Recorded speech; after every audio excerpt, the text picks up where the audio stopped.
Hi, I'm Melissa Bunch. Good morning, and this is Paul Bunch. And welcome to the Spirit Code. We did it this time. All right, let's go ahead and start with the prayer. Yeah, I'll go ahead and say that. Our dear Father in heaven, we're thankful for this awesome day and to be able to learn and experience and grow in many different ways and be able to discuss the ways that we can heal. And we ask you to direct this conversation, help us to know what to say and address any concerns of those who are listening. And we say this in thy Son's name, Jesus Christ. Amen. Amen. Okay, so I want to remind everybody that we are not here to avoid opposition. That's it. That's it for today's class. It was good to meet you. We're kind of fuzzy. You see how we're kind of fuzzy? I don't know why we're fuzzy today. Okay, so the purpose of me saying that is that I find that a lot of times that whenever we experience discomfort, I get like a zillion messages, which is why, if you have ever messaged me and asked for an appointment and I haven't responded, message me again. I'm sorry. We do this quite often where we have so much that we're in the middle of working on, and we're still learning too. And so something that I have to continuously embrace is that when I hit opposition, there's a learning opportunity. I feel like you have something to jump in. No? Okay. So here's just like a mild example, okay? So I was helping somebody this week, and this is kind of something I want to address today, is some of the information that's not on the website, and we've done this in a lot of our classes, saying, hey, this isn't on the website. This is something you have to actually just learn through experience and through, the opportunity to kind of understand its possibility. Otherwise, we would have like so many documents that nobody would be able to keep up with it. So what do you do when like either your spirit departs, part of your spirit, or all of your spirit departs, and how do you know? So one thing that I can tell you, so last night my spirit departed 50%, and by this morning I was at 100%. And I'm telling you, I have never slept so heavy in my entire life and still woke up feeling exhausted. And this is what typically happens. If your spirit is not 100% in your body, there's always a reason. Okay, it's not always an attack. And a lot of times what we're doing is we're teaching you, what do you do if there's an attack? What do you do if somebody has spirit napped you? What do you do if your spirit is split in multiple pieces due to control energy? What do you do if maybe you're in each of your children with like those control anchors, or you have like a piece of you up in heaven, maybe because you just don't want to be here. Like, what do you do there? Kind of getting back to what you started out with is the idea of opposition. Right. These things are just going to happen, okay? And this is okay. And what we want to do is we need to learn what to do next. Yeah, so to tell you the truth, for the most part, this is kind of a normal thing. And is coming down to this earth, part of the idea is to face opposition. And so and I know you guys all know this, and I know you guys all know that agency is like top notch up there, but yet this is still what we work with every single person on accepting, is the opposition and agency, opposition and agency. Like, these are the hardest things to really embrace and stop resisting. The more you resist it, the more symptoms you're going to experience. I was going to bring that up. So what we tend to find out is we receive the symptoms of it. Like we're a little bit more tired than usual, or maybe you have a headache or some other body ache. And so these kinds of things, a lot of them are actually taking place on a spiritual level that we aren't really recognizing. I personally think that's a miracle. I love that we actually feel it so that we're aware that there's a problem. Yeah, so that's why she's bringing up these topics right now. Yeah. So let's say that you were only a spirit. If you didn't have a mortal body, you would be fully aware of all of these funky things happening to you.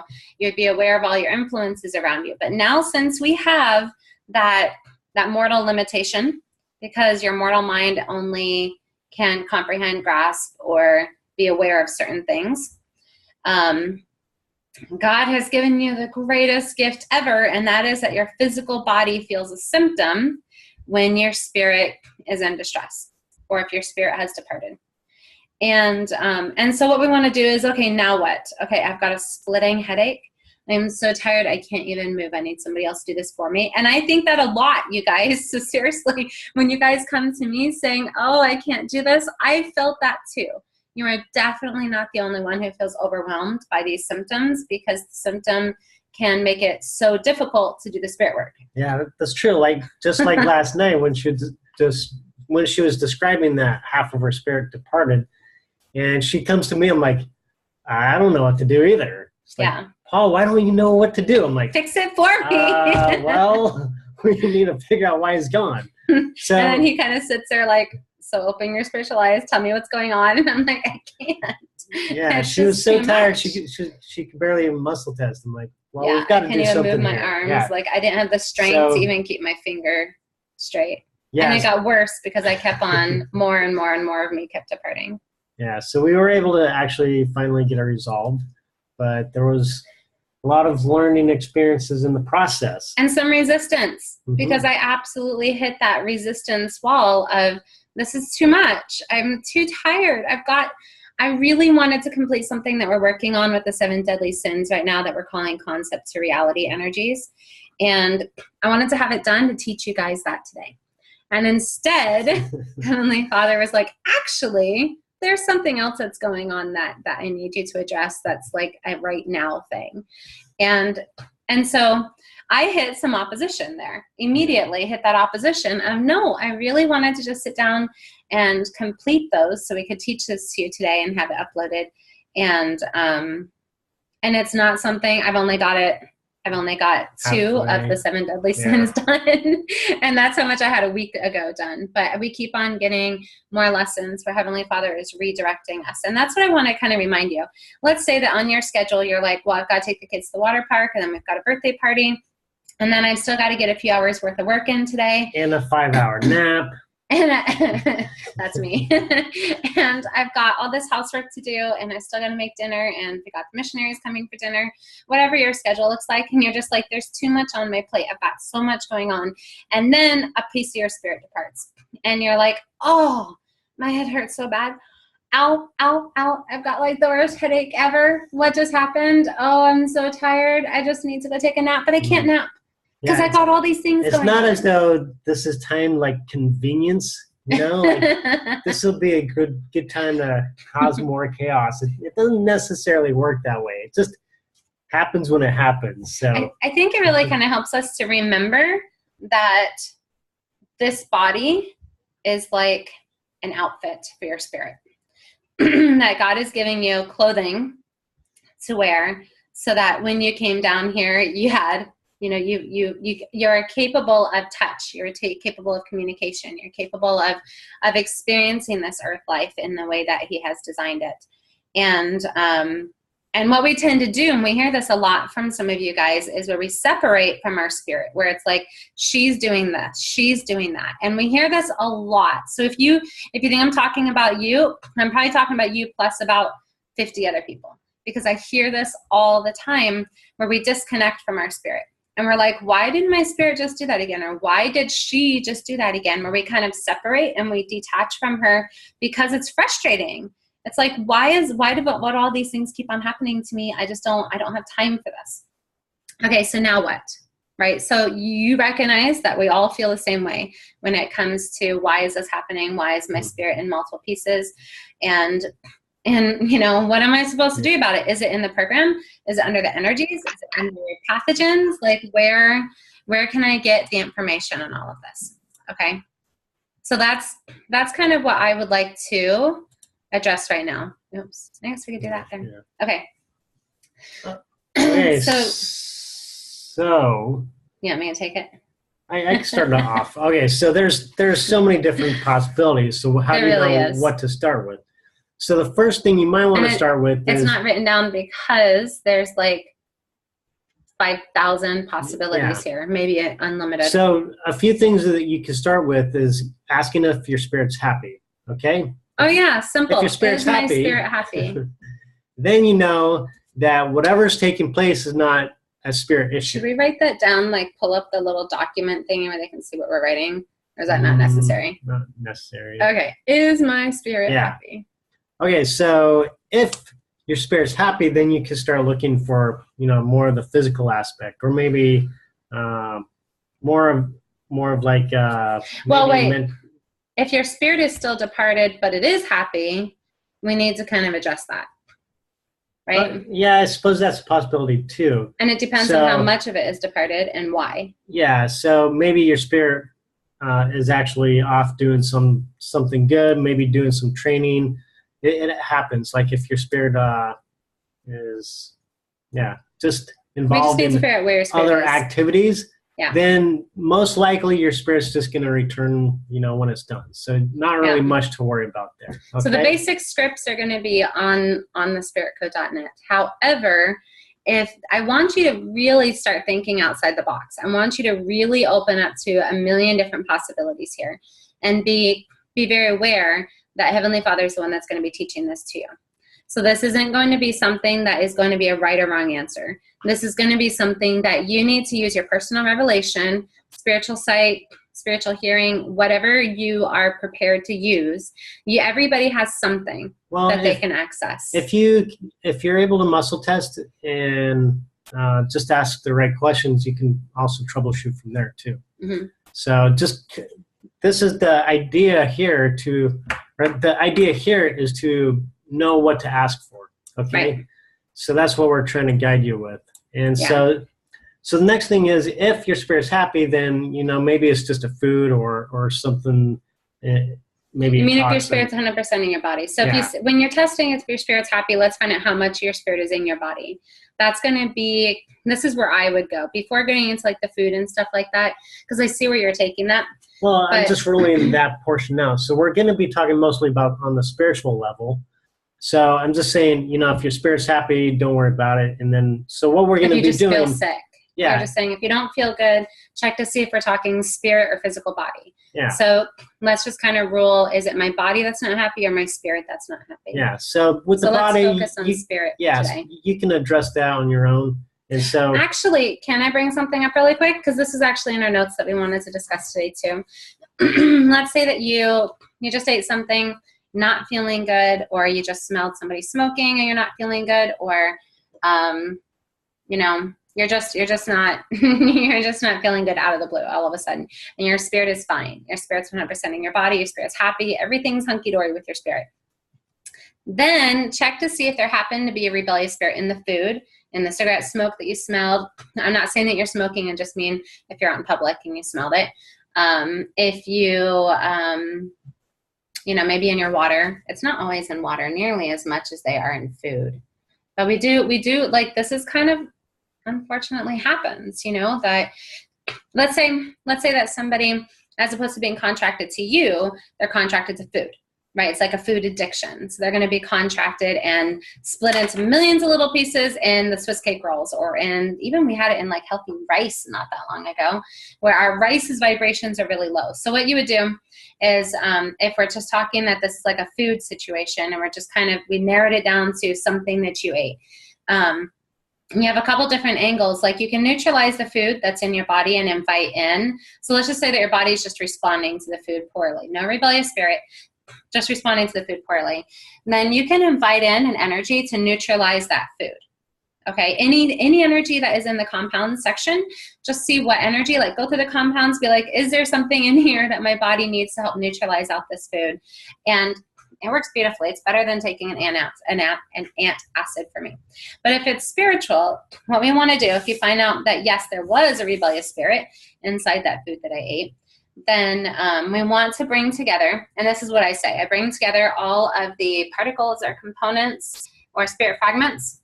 I usually say spirit fragments. Yeah. Okay, so I bring together all spirit fragments of this rebellious spirit, because they're going to be fragmented all over the food, right? Because and all over the smoke, or all over whatever it is that came into your body.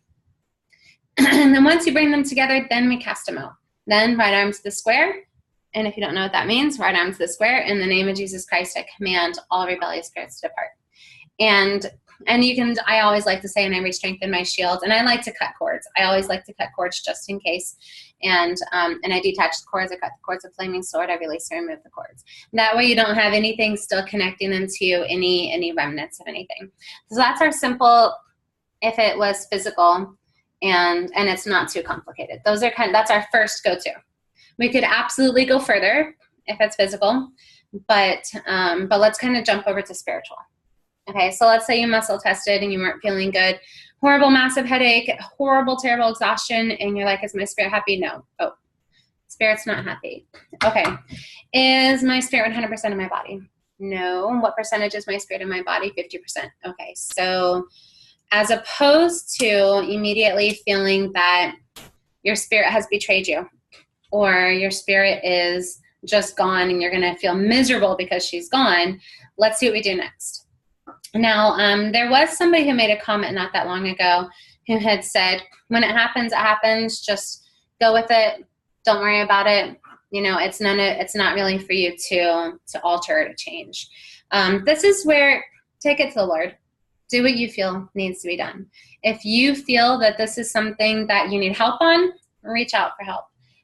Ask pretty much anybody that you know who does energy work, who knows how to assist in retrieving your spirit, and they can help you. If this feels like something that you don't feel like you should touch at all, that's okay too. Your symptoms will most likely take a lot longer to resolve. But, you know, go with what you feel needs to be done. But if you have that desire that you feel as though you're learning something, that your spirit may need assistance, yeah, hold on. We'll get to that, Jennifer. So what we want to do is we want to assist your spirit. So this is what I usually do with my spiritual sight. I want to find out, and this is where I have to do some serious troubleshooting, because it's not going to be a simple contract or a simple attack. And most of the time it's not an attack for me. A lot of times it's a simple learning opportunity where even if I perceive that it's an attack, like this morning, you guys, this is so silly, but this morning when I'm like, I'm 0% in my body, I didn't even have one bit of connection. My body was only physically still here due to God's grace and the angels in my presence. And so the fact was, it was a dire need. Like, I could not put it off any longer. I could not just go back to sleep and ignore this issue. And so for me, that was kind of like the red flashing light. Like, come on, come on. Before last night it was yellow. Today it was red. My body's like, seriously, this has to be dealt with now. So when I close my eyes, it's harder if your spirit is not in your conscious body, so that you can. It's harder to connect my conscious brain to my spirit when my spirit is departed. So luckily, I have practiced this enough that I was able to strictly just see through my spiritual eyes and still be able to comprehend, because there's still a connection between your body and your spirit, right? I just, if your spirit's gone, I can tell you 100% you can't do spirit work for somebody else if your spirit's gone. We had somebody ask that recently, and they were saying that their spirit had departed and they didn't know what needed to be done quite yet, but somebody else had reached out for help, and they wanted to know if they could go ahead and help them before helping themselves. And the answer is, if your spirit is not in you, you will not have that spiritual sight to be able to do a spirit rescue for somebody else. Now, you can help with the energy releases. You can help with a lot of the basic work. But if you need to actually use your spiritual sight, you won't have access to it if your spirit is not with you. Yeah, this is referring to very few people that actually have that ability. Yes. And so if you do, and please don't feel as though, you're being that you're like not good enough, or that you're being kind of pushed out of the crowd, if that is not something that you experience. I just want you to understand all the different possibilities here. So this morning, as I was working on this, and I was connecting and wanting to see what my spirit was seeing, I had been thrown into a pit in the demonic realm. And this is something that we usually do with priestcraft energy, but we are constantly helping and kind of seeking out trouble quite often. Maybe not trouble, but we're seeking like rescues. We basically are asking for opportunities like this. Otherwise, that typically is not going to happen to you. But anyhow, I was actually thrown down there, and at first I would think, oh great, I was attacked. right? That would be anybody's first reaction. Oh my goodness, somebody just attacked me. Who just did this to me, right? But instead, I looked at it from a different perspective, only because I've done this so many times, and I really hope that you guys pick up on this as well, that most of the time it's just a learning opportunity. And so I looked around to see what was there, and I recognized that there was a lot of bad guys around me. And I kept thinking, do they need help? Do any of these bad guys need help? Are they dark and in a bad place because of how they feel? Because what I've seen with spirits is that if they internally feel depressed, sad, angry, vengeful, a lot of resistance to like why they died. So there's just a lot of anger as to why they died and the fact that they don't have a body anymore, or a lot of even anger towards God, like, why did you do this to me? Then their forms change and they're creepy and scary and dark. And so I recognize that that's an internal emotion and that we can help them remember that light and remember that love, but only when it's within God's will, because there's definitely some big, bad, scary guys we just want to avoid. And then there's those that actually just need help. So I'm looking around and I'm trying to figure out what it is that I need to do while I'm down here. That if I got thrown down there, there's a reason. And I ended up finding somebody, and she needed to be rescued. And I thought, oh, well, hey, I just saw somebody with some light in them over there, and I'm pretty sure that's why I'm here. And I immediately went to her, pulled her out, brought her back, and tended to her spirit. I worked on spiritual healing. So if you just go to the healing of the spirit, I did pretty much all those healing of the spirit steps on her. And immediately I had felt that we were both taken up into heaven, because she was immediately entered into spirit paradise. Let me just kind of make sure that everybody is on mute. Okay. So for me, as soon as I resolved the issue and got her into that good place, and of course she's responsible for her atonement. She's responsible for her progressive steps from there on, but at least kind of rescuing her. And why was it that was for me? I almost kind of wonder, he must really trust us to say, here's this opportunity, Melissa. And had my body not done that severe exhaustion, I may not have been aware. And in fact, I was fully consciously aware, and this is a little bit of a different understanding, so I'm not going to explain it all to you, but I felt it when I was coming home. I was hanging out with my daughter, and we were driving on our way home, and immediately I felt this disconnection. And I was like, what just happened? Did I just die? Am I not in my, like, what just happened? It felt as though I had just died, and that my spirit was unaware that my body had just died. And I had this intense, like, disconnection with my spirit and with my body. And then my head started to hurt. And then I went home and I like passed out and slept for like 4 or 5 hours. And I'm so grateful that I had those symptoms. Otherwise, I never would have sought to investigate the further situations that were really happening, and the opportunity that there was to serve somebody else. So the point is here, not every single time that your spirit departs is it an attack, even if it looks like it might be. And not every time, is it a control energy, even though the majority of the times, if you come up to somebody and you're testing to see where's your spirit, like what's going on with your spirit, because that's in our initial consult, and that's in every single appointment form. Is your spirit 100% in your body, and how many pieces is your spirit in? So if you're getting this all the time, we don't want to just pull your spirit together and do the healing of the spirit steps. We want to investigate. We want to figure out what is going. That is going to be your long-term solution. What is actually happening to the spirit right now? What is your spirit experiencing? So the control anchors tends to be like one of the big ones. So basic, go into the control section. And by the way, destructive energy is in the control section. We've had a few people ask what happened to destructive energy. It's in the control energies. There are multiple control energies. Destructive was just the first one we learned about. And once we learned that it was actually a control energy, we recognized that it needed to go into that category. So so when you go through some of the control energies, just to see if one of those could be the reason why your spirit's in multiple pieces, or that there could be other pieces of other mortals within you. Control anchors is typically your number one. And if your spirit's just in multiple pieces, destructive energy is typically another like big one up there as to why. Sometimes if your spirit's in multiple pieces, it's a spiritual trauma. And those things can happen out of the blue. Like everything could be hunky-dory and you're fine. And then you could get a spiritual trauma even if you didn't have one a year ago. And that's because the spiritual trauma has to do with a rebellious spirit on the other side who is contracted to you, who is traumatizing your spirit. So if somebody happens to have died somewhere recently and they're in spirit prison and they're traumatizing you, that's something that can kind of pop up as a new thing that you're experiencing.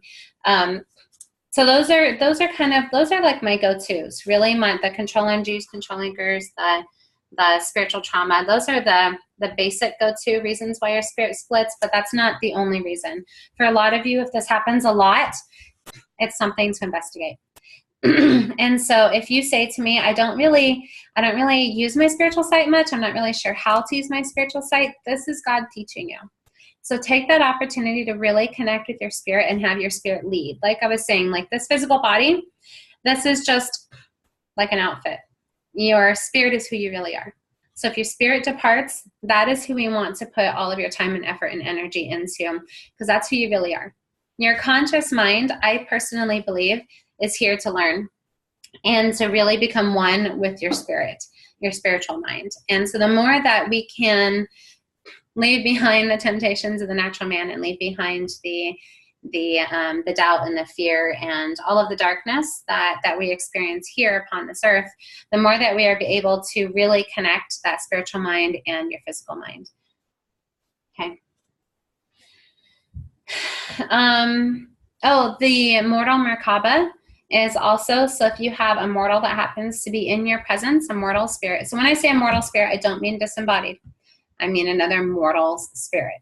So let's say my ex-husband, who is still alive, he's upset because, I don't know, I have the kids for longer in the summer or something like that, right? So he gets a little bit jealous because maybe he's going on vacation and he wishes the kids are with him.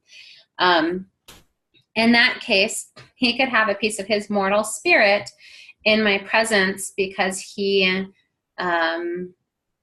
because he's intense. He's feeling a lot of intense energy. And the thing is, you can do that too. And I'm not saying do that. I'm saying that could be happening. Like, it is not an attack. If somebody sends you destructive energy, they're probably not doing it intentionally to hurt you. If somebody has their mortal spirit in your presence, they aren't typically aware that they're even doing it.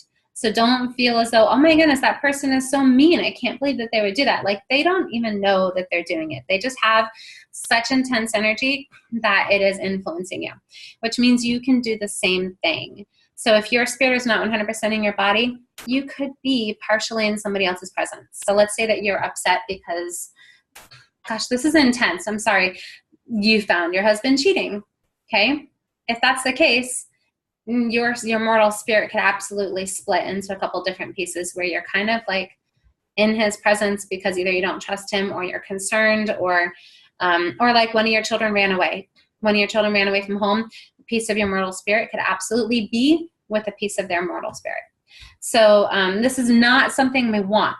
Ideally, we want to communicate with your spirit that we need to respect the agency of that other person, and we need to embrace this opposition, and we need to find different ways, because your spirit's still learning too, and so are you mortally. So we kind of need to find like that I don't know, that togetherness, so that we're all on the same, that we're all still holding onto the iron rod going towards God.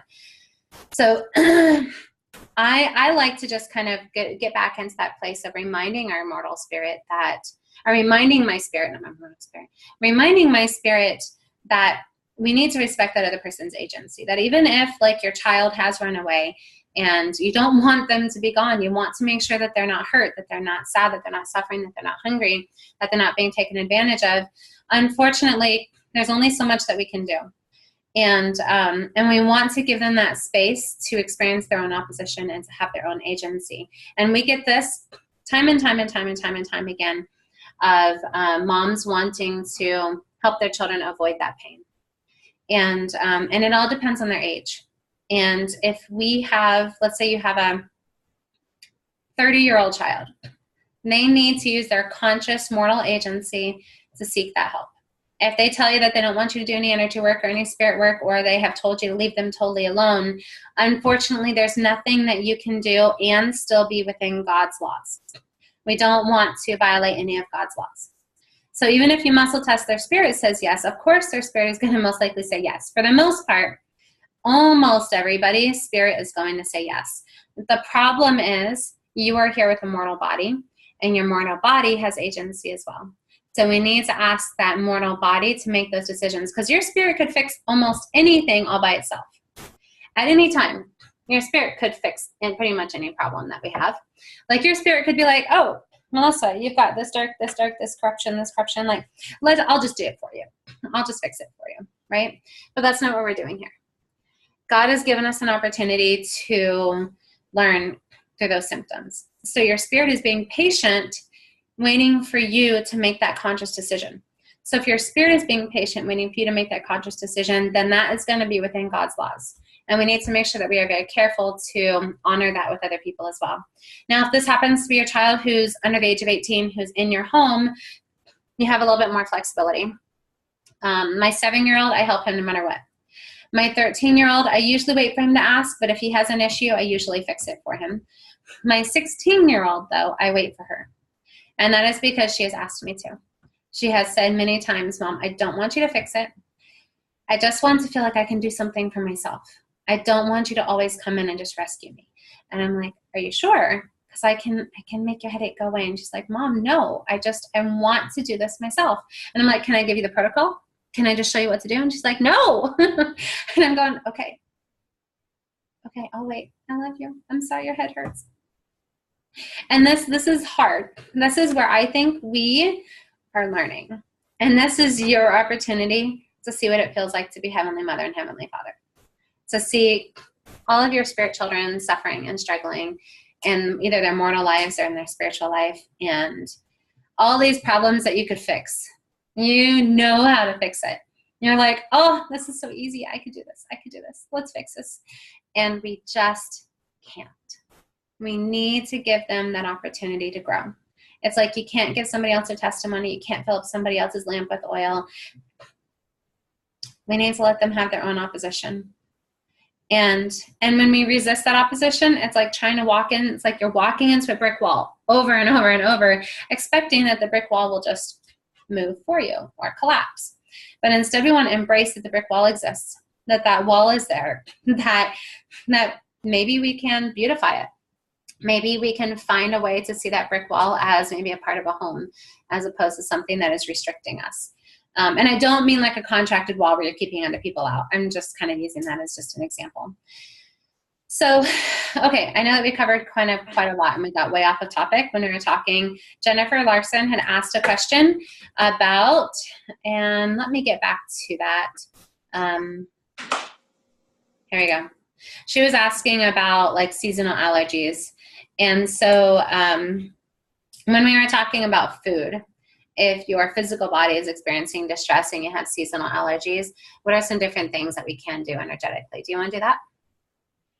So Melissa and I, we actually don't spend a lot of time on allergies. We don't. So one thing that we would recommend is finding what the underlying cause is, if it's related to an energy or not. Yeah. That's about the kind of bottom line for us. Like Melissa and I, we don't have put as much time into ourselves. So well, I definitely do. Like I definitely can say that around cats, I get swollen eyes, and I guess we don't have a cat. And so certain times, I know, we know. And certain times in the spring, I get really congested. I do have congestion a lot throughout the year because of the humidity of where we live. And so it's something that I have taken to the Lord, and it is something that I've chosen to embrace as opposed to something I've chosen to resist. That it's okay. It reminds me I'm mortal. So I'm totally okay with the fact that that isn't something that God is giving me an opportunity to resolve right now. Otherwise, what I would say is there's multiple different angles here. We want to make sure that there's no rebellious spirits, kind of like we were doing with the food. that there's no rebellious spirits inside the pollen, or that there's no rebellious spirits inside that cat. That's like, you think it's an allergy, but maybe it's something else. Yeah. So I remember it's been a while now, but I had a negative reaction towards oatmeal, and so it just like caused me to be really kind of hard to say, but on an energetic level, just really lowered my energy. And so every time I'd eat oatmeal, I'd be like, well, I don't want to eat a whole lot because I know what it's going to do to me. And so as Melissa and I were doing a video one time, we discovered that it was actually related to an experience that I had that was negative while I was eating oatmeal years ago. Right. And so when we identified this, we were going through the emotional tapping, what's called emotional release. Emotional memory release. Yeah, emotional memory release. And so my body, every time I ate the oatmeal, it related it to that experience. So as I went through the tapping for that emotional release, it was able to help me to resolve that issue. And so... And he doesn't have any problems with oatmeal. For the most part, oatmeal is actually okay for me to eat right now. That's exactly what I was thinking, is that if you have like seasonal, where some people get really depressed in the winter because you're kind of cooped up. Me personally, I think I've seen people kind of with each season. Some people do that in the spring because of seasonal. Like my son will get really congested in the springtime, but he's pretty much overcome most of that. That's not bothering him like it used to. He used to have like terrible runny eyes. Like his eyes would just cry and cry and cry. But this year we haven't noticed that. It's been pretty awesome. And really, like, what we noticed was that we found that there was like a contract and some rebellious spirits that were being stored in his sinuses. Yeah, in some of the different sinus, like there's adenoids, turbinates, and just some different sinus, pockets. And he had rebellious spirits that were being stored in there that were contracted to an energy. And so when we worked on that, it reduced that inflammation over time, and he was able to not be affected so much by his allergies. Which brings up another subject that we ran across with that issue, is that he had his mouth, he had his hand over his mouth spiritually. Yes, exactly. And so that was another thing that had led to issues with his breathing and that congestion as well. So we need to figure out why. If his hand's over his mouth, the oxygen flow is going to be restricted. Yeah, restricted. So and it's going to cause him speech problems and breathing problems as well. Yeah, so that's something that you could be aware of and test. If you have allergies to the atmosphere, whatever's in the atmosphere, and it might just be that time of the year where it's just a little bit too much, a little bit more than what you're used to. Triggers with the changes of. And so maybe or that spirit is resisting it. Yeah, so maybe the initial cause could be something more simple like that, and it's just kind of putting you over the top at that time. Absolutely. So, so this is absolutely something that I was also thinking, is that that it's winter time. So maybe in the winter time when you were 10 years old, your father left you. Or your father left the whole family, and he just left. He just disappeared, and you never really saw him again. So every winter you get seasonal depression, and you just presume it's seasonal depression because that happened like 20, 30, 40 years ago, right? Yeah. And you're kind of in that, it's not really fresh anymore. It doesn't really bother you like it used to, right? The sun plays into that too. So the sun can give serious headaches. Well, no, the lack of sun. Oh, the lack of sun. During the winter time. I have sun issues as opposed to the lack winter of sun issues. during the winter can affect the mood. So make sure that you are getting enough sun. So festering wounds, if you're talking vitamin D, festering wounds might be something that I would recommend. So if you have the allergy issue, I would say go through the festering wounds. See if you just have a festering wound that is influencing you. Go through the emotional memory release tapping sequence and see if there happens to be a memory that you need to work through. What I would do is I would just muscle test the program and just be like, is there something anywhere here that I can work through to help assist me and give me a little bit of relief? And maybe it will lead you towards a pathogen or a toxin. Maybe it'll lead you to the compounds. And if it leads you to the compounds, then yes, maybe you just need to counteract the effects like we did with some of those foods for me to like bring down the acidity or to bring down the intensity of that allergen. Well, yeah, as an example, like caffeine. So if you want to counteract the caffeine, you can bring in some, like maybe just 2 or 3 different forms of energies that you can find in our charts in the compounds. And then you can just have a quick reaction to that. That'll just neutralize it. So right. Anyway.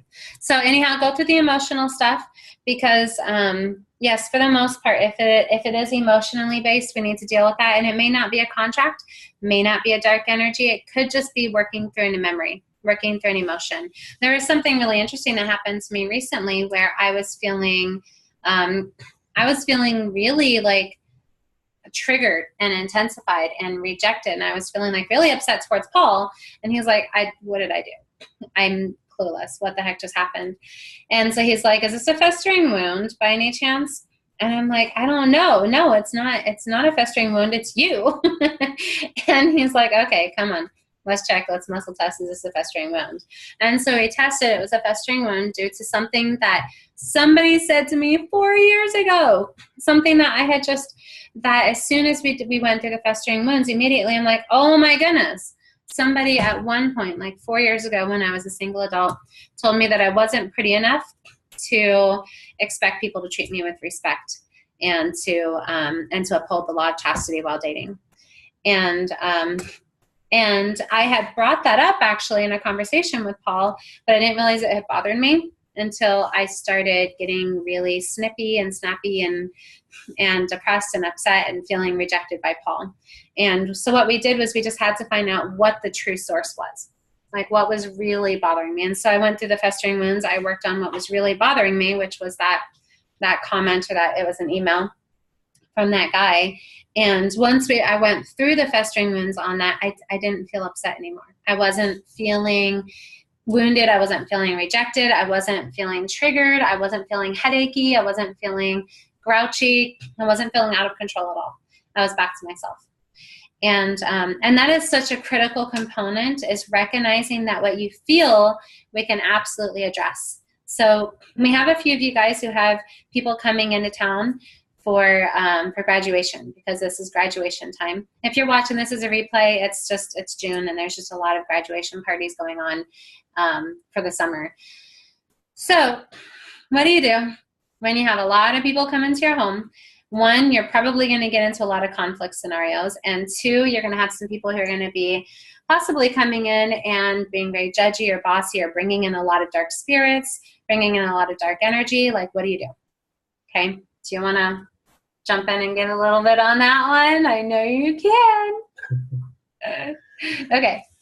Well, so there's one thing that we can always think of, and I'm going to go back to the analogy that, the story that Melissa likes to tell. And so you've probably heard this one a few times if you watch our videos, but there's this idea where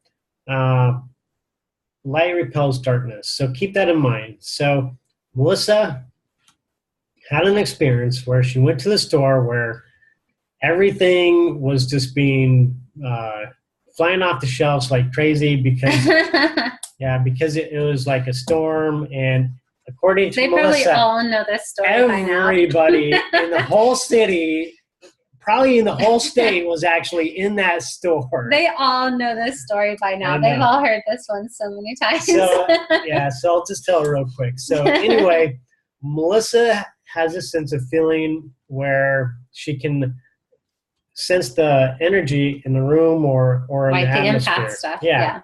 And so she can walk in there and feel the stress taking place with everybody. Oh my goodness, yes. And And everybody who was, I mean, you guys, just to go down the snack aisle, I had to wait like 5 or 10 minutes just to get down the snack aisle. It was like rush hour traffic where there was like 3 carts wide where you could hardly move. The middle cart couldn't even reach over to get anything. And like, it was, and seriously, like one guy, when I finally finished going down just the snack aisle, he was like, you survived. He's like, I've been here for like 10 minutes trying to get down. I don't think I need the chips. And I'm like, yeah, don't. I couldn't even reach the crackers I needed. I just gave up. And I'm like, I just wasted 15 minutes of my time. Yeah, so unbelievable that it was that intense. I swear there must have been an Oklahoma storm coming. I don't remember the scenario around it. And I'd be in there and be like, do, no big deal.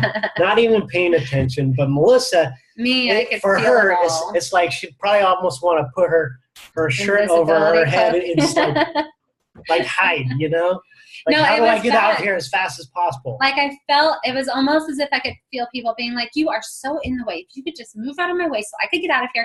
I have kids at home. I've got work to do. I'm so tired. I don't want to be here. Like, just move out of my way so I can reach what I need. Like, that's what I could feel in the people around me. Oh, you're so stupid. I can't believe that you're taking so long just to pick out. Like, do you really need to read the nutrition facts? Just pick what you want. You don't need to compare prices. Just grab it.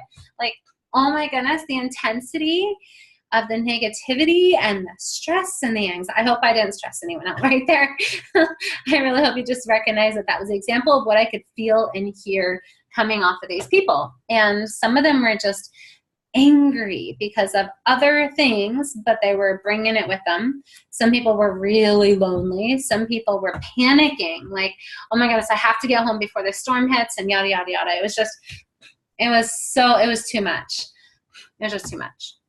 Okay, so. I was like, do I really need any food? Yes, the storm's coming. I've got to go get food too. I'm in the same place. All right. Okay. She does love telling that story. I know. Okay. It's a really good story because it's a perfect example of how we can view these situations and how we can just change it around. So, well, I could have looked at it as, oh, it's a spiritual attack. I have to get out of here. I obviously can't go to the store, right? I'm going to have to, from now on, avoid going to the store because there's too many attacks. You could do that, right? That could be a way that people could perceive that. That is not the way I want you to perceive it, okay? That is not what God wants you to do. Remember, being an empath or feeling somebody else's energy is a gift. It's an opportunity. It's a spiritual talent. Some people are kind of picky about how you call that as a spiritual gift, so I want to make sure that I'm clear that this is a good thing. This is of God. So if this is of God, being able to feel other people's energy, what do we do with it, right? And so the one thing that I always thought about was if Christ himself had walked into that grocery store, would he have left all stressed out like I did? Or would everybody else have left full of light and love and peace? And I think that is the lesson. Yeah. Yeah. But how do we relate that to what we were talking about? When everybody comes to visit you, exactly how can we influence them? So when somebody comes into the home that is bringing some of their baggage with them, it's easy to get caught up in it. And you want to make sure. Or to feel attacked by all the spirit and the darkness and the influences. You want to make sure that person instead walks out, leaving a little bit uplifted and leaving with the baggage kind of cleared from their mind instead. So how do we do that though? Right? So what do we do? So just as she described, with the idea of how Christ would do it, is just having that focus of love upon all mankind. So rather than feeling annoyed by it, thinking about how can you uplift them by sharing your light and love with them and overwhelming them with that light and love. And on a spiritual level, they should be able to feel that. And so, yeah, it really can make a difference. And so there's a lot more to it that could be done, but really that's the most important idea behind it. And just let your spirit just kind of shine that light that it has within it. And can I tell you what I would do? Or do you finish what you do? Yeah, go ahead. Okay. So me personally, I get triggered way too easy that as soon as I'm triggered, I'm not able to share my light and love. I'm just in a place of being bogged down too fast, like it can drown me too fast. And I can feel as though I'm already slipping down a really slippery slope and there's no way back out. So what I do is I kind of have to go a little bit further. And I think that that's a gift that God has allowed me to struggle like that, because that's exactly what I would like to do to help other people in life, is to be able to overcome those things. And if it didn't bother me, it would be something that wouldn't make sense. Now, Paul's amazing because he's got this energy to him that if he's like, he can go around my ex-husband and be like, hi, how are you? Well, I can see you're really angry right now. Let's just work on resolving that. Let's find a much healthier way to look at Melissa and to look at the kids and to look at this problem in a way that's actually going to resolve it. So how would you like to go about that? Like, he blows me away that he just has like this natural calm composure where he doesn't take on any of that junk, but I do.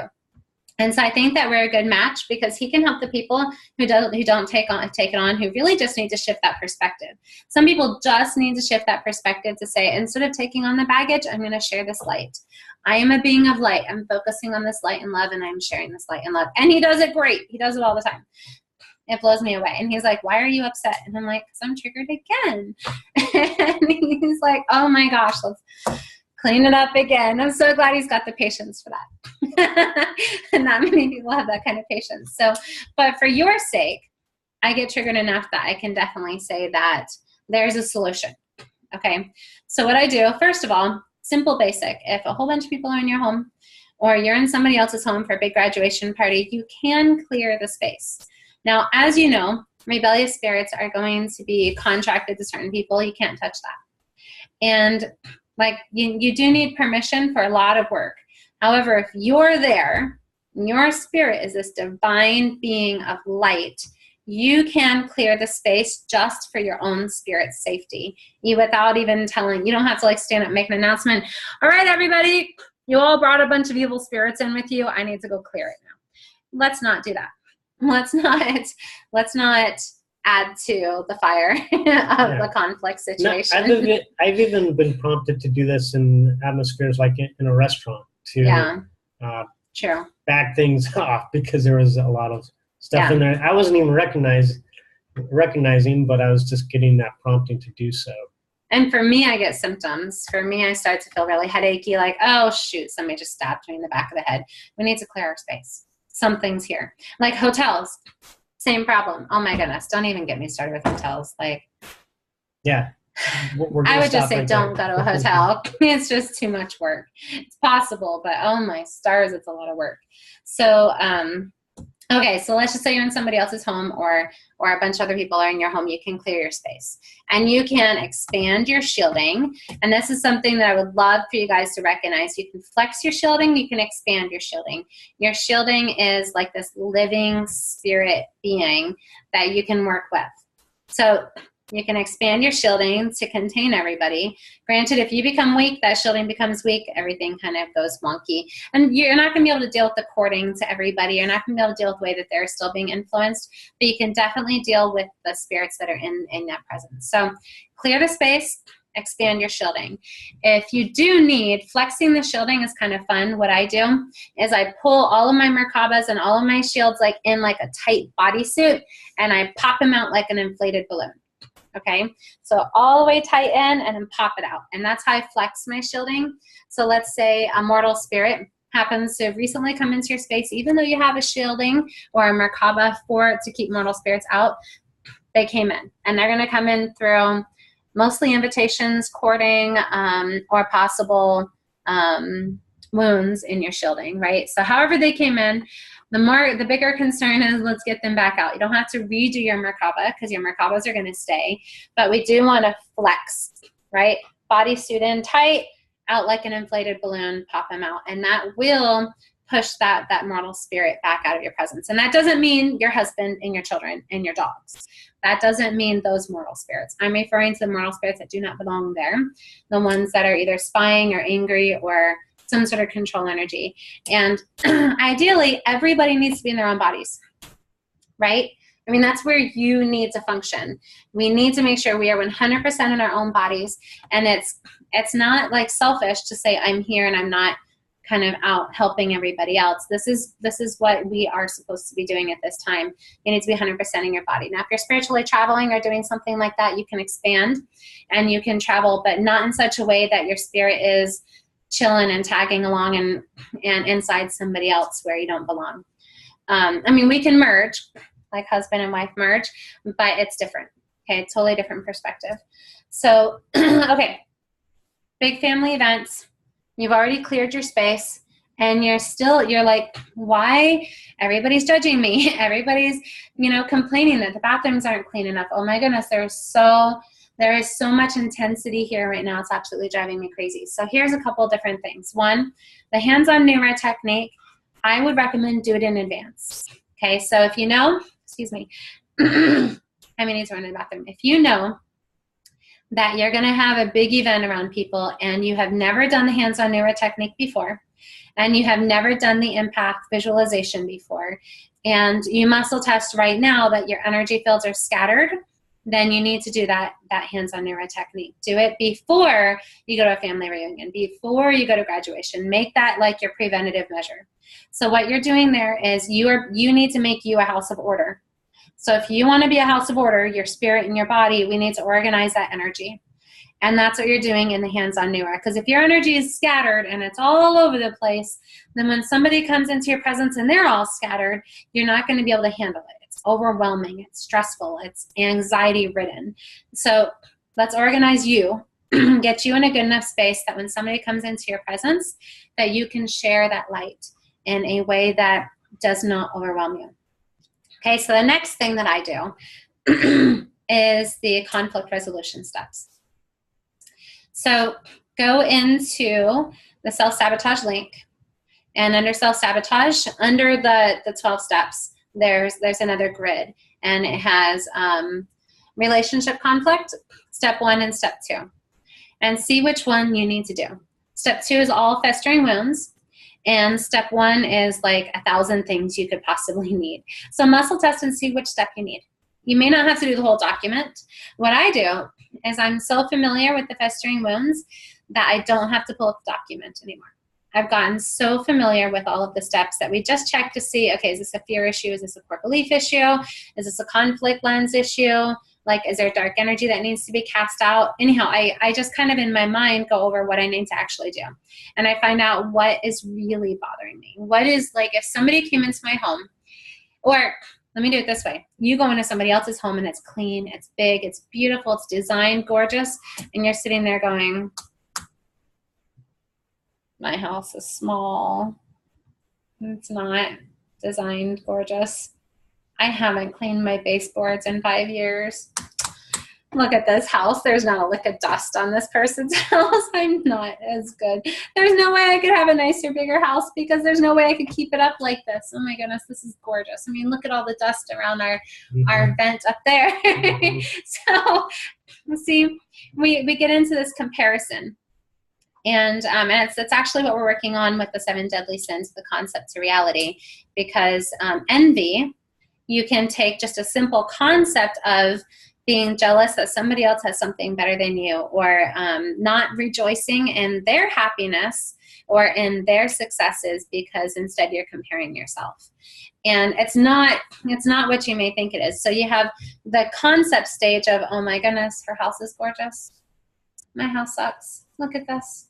I wish that we had more money so we could have a house this nice. Right? That would be like concept envy and the 7 deadly sins, step 1. You did a great job adding the drama to it. Thank you. I've been there. I've experienced it. Okay, so what we're kind of getting to is you may need to just go through your festering wounds. Okay, and you recognize, okay, I've been triggered. I'm either feeling bad about myself. Maybe somebody's bossing you around and literally like your sister, your mother, your friend, somebody's up in your face telling you that you messed up or you weren't good enough. And somebody's really literally being critical, right? You're not going to be able to control them or change them. And we do this in all of our conflict resolution steps. We remind you that you're responsible for you. This is not about teaching them what they've done wrong, teaching them how they've hurt you. This is about working on helping yourself. Because if you want to be in line with agency, This is not about changing somebody else's thoughts about you, changing somebody else's mind about you, forcing somebody else to see you in a different way, or forcing them to talk to you in a better way. Sometimes people are intentionally mean and nasty. Sometimes people are acting out because they hurt inside. So if I go to this person's house and it's beautiful, it's gorgeous, and I feel horrible, I might walk around like, look at you, got all the money in the world, don't you? You think you're better than me? Think you're better than everybody? I would never say that, but think you're just like, I mean, look at this. You know, you could be donating to the people who are starving in Africa, or you could share the wealth. You know, not everybody. Anyhow, that somebody saying that, it might feel like, oh my goodness, they're attacking me. Why would you say something so mean? I had to work hard for what I have too, right? So instead of feeling attacked, you can recognize it once you go through your own festering wounds. Once you go through your own conflict resolution steps, you'll be able to recognize, oh, she's obviously hurting. If she's saying those things to me, maybe she's hurting because she's a bit jealous. She's hurting because she doesn't feel like she's good enough, or because she feels like she's being measured or judged in such a way, even though I'm not. All I did was open up my doors and invited her into my home. So the important part here is, yes, somebody said something mean to you. Yes, they may have been intentional. Other times it's very unintentional, and they just said something that you took wrong, right? Somebody could have just made a comment that really offended you, that you took wrong. And who knows, maybe that one guy who sent me that message being like, you're just not pretty enough to expect to be treated with respect and keep the law of chastity before marriage. I bet you he was probably triggered by something I had put in my dating profile. Maybe it was because I had put in there, like, no addictions, nobody who's ever been to jail, no drugs, no alcohol. Like, you need to be clean. You need to have a good, clean history. And you need to have a testimony and a relationship with God, and you need to respect all of these things about me. He could have been just triggered, like, well, she's never going to date me because, you know, I was an alcoholic 10 years ago. So I recognize that what he said to me was lashing out because he felt less than due to something that I said. Even though I never intended it, he probably started comparing. And he probably put himself down. And then the only way to try and make himself feel a little bit better was he displaced some of that blame on me. And then here I am triggered even 4 years later. So we got to stop the cycle.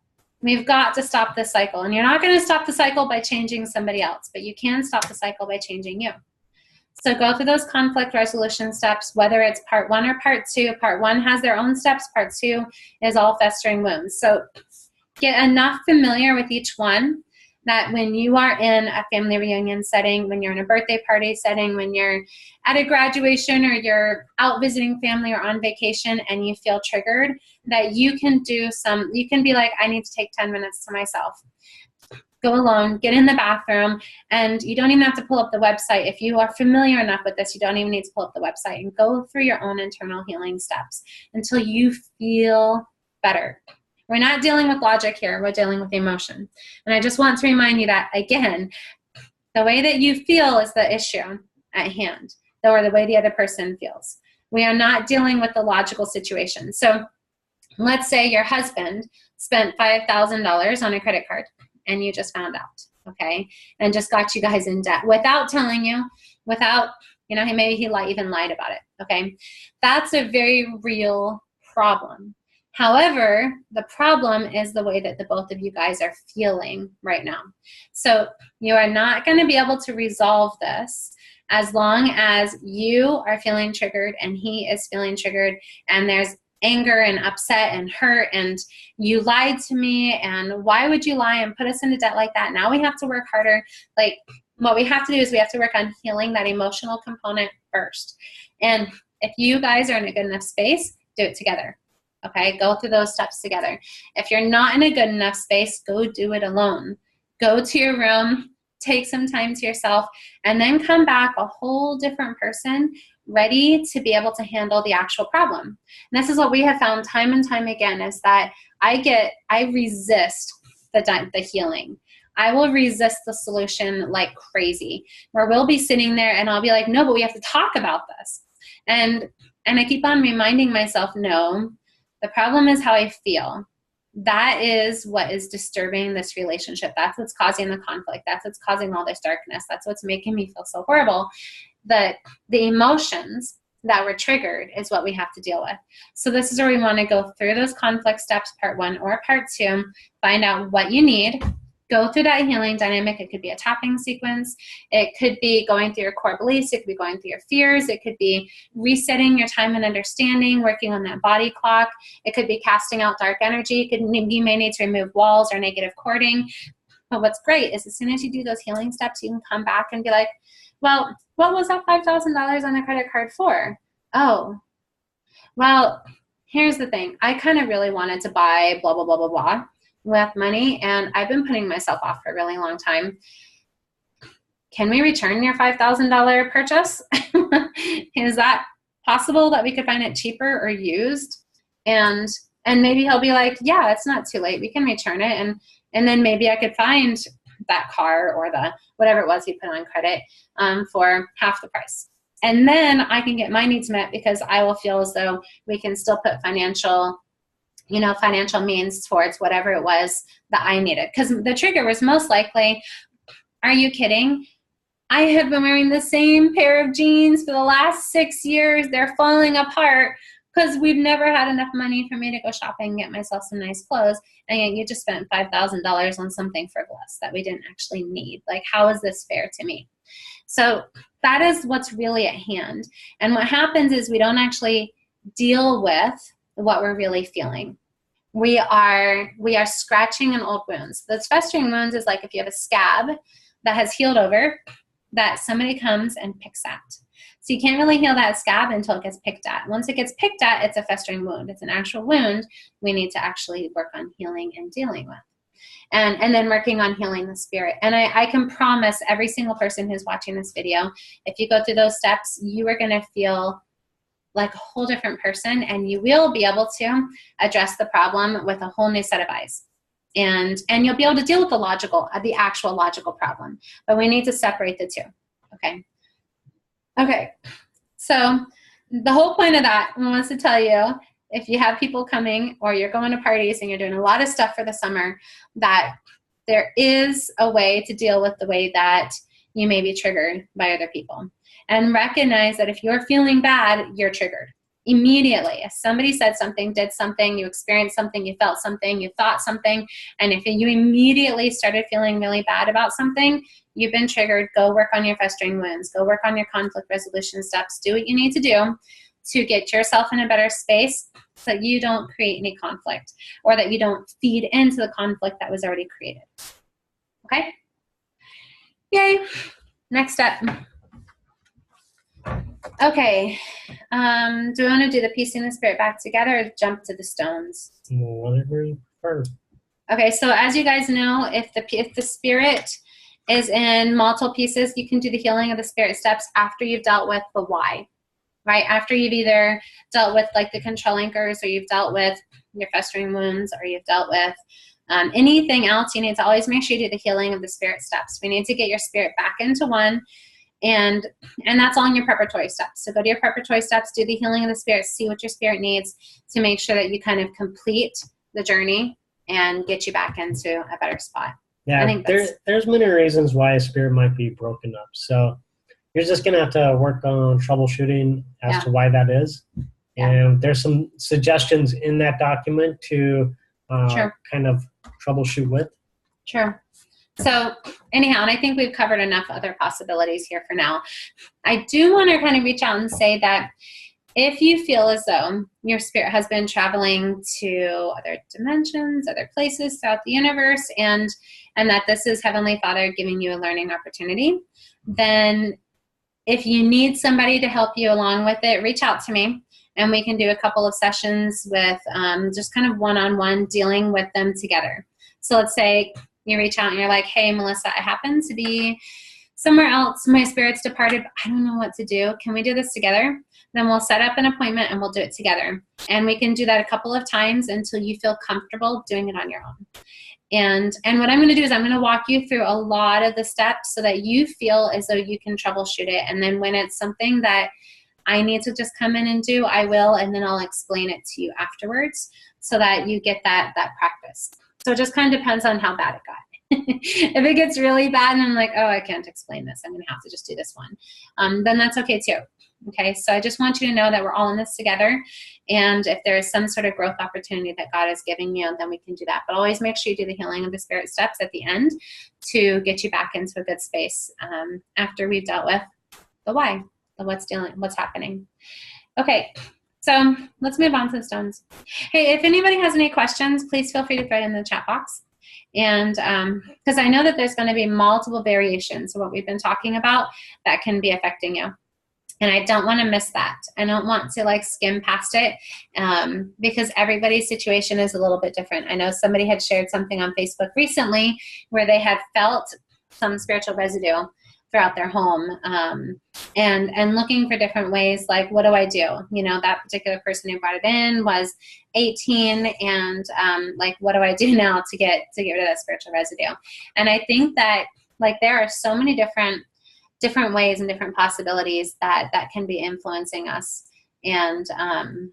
And we could probably go on that for a while. So if anybody has any questions like that, feel free to throw them on the Spirit Code page. Feel free to put it on the LDS Energy Medicine page, or throw it in the chat box right now and we can address it during class. I want to bring up one subject real quick that we just came across this week that we hadn't ever seen before. So okay. We were working with somebody and we found that her spirit was placing her fragments of her spirit into objects within the home. And so what happened was the spirit would take a portion of her spirit would take the energy that it was storing and it would put it in the object, and then the object would basically absorb that energy from her spirit. Mm-hmm. And then a piece of her spirit remained with that object, feeling responsible for that energy as well. Yeah, so just keep that in mind, that if your spirit is doing that, you need to correct that so that your spirit is back within you, okay? So that's another possibility that may occur. And that's really not written anywhere. It's going to be something that you need to follow inspiration as to how to do that. What I do is I'll actually work through some of the control anchors, but not the way the control anchors are written, more like the spiritual entanglement of like the identity crystals, and working on separating out the identity crystals and then releasing that energy. And this was actually interesting because it wasn't like our connections where we share energy with other items or other places. Like this was actually storing the energy in the spirit of the items in the home. For instance, let's say that her child from 10, 15 years ago had given her a picture when they were like 3 or 4, right? And she held on to it all these years because she probably has a million pictures like that, held on to it for all these years, and then can't bring herself to throw it away because of the emotions and the energy and everything that is connected to that picture, the memories and everything. So, yes, another thing is when we were testing her spirit was 100% in her and in her body. Well, not really, but yeah. So it wasn't. It wasn't testing as though that this was taking place, and so. But that is absolutely what we found. Yeah, it was just something that Melissa, as she was listening to the inspiration given to her, it's just something that came into her mind and she recognized. So. Yeah. So if you hit like a lot of roadblocks when you're doing spring cleaning, or when you're going through your home and you're just like, we've just got too much stuff, just too much junk. I've got to clean this house up, but you can't seem to throw anything out. That this is absolutely what we experienced. And so muscle test and see if that is something that you're experienced too. If a lot of you guys experience it, we may have to write it up in a document.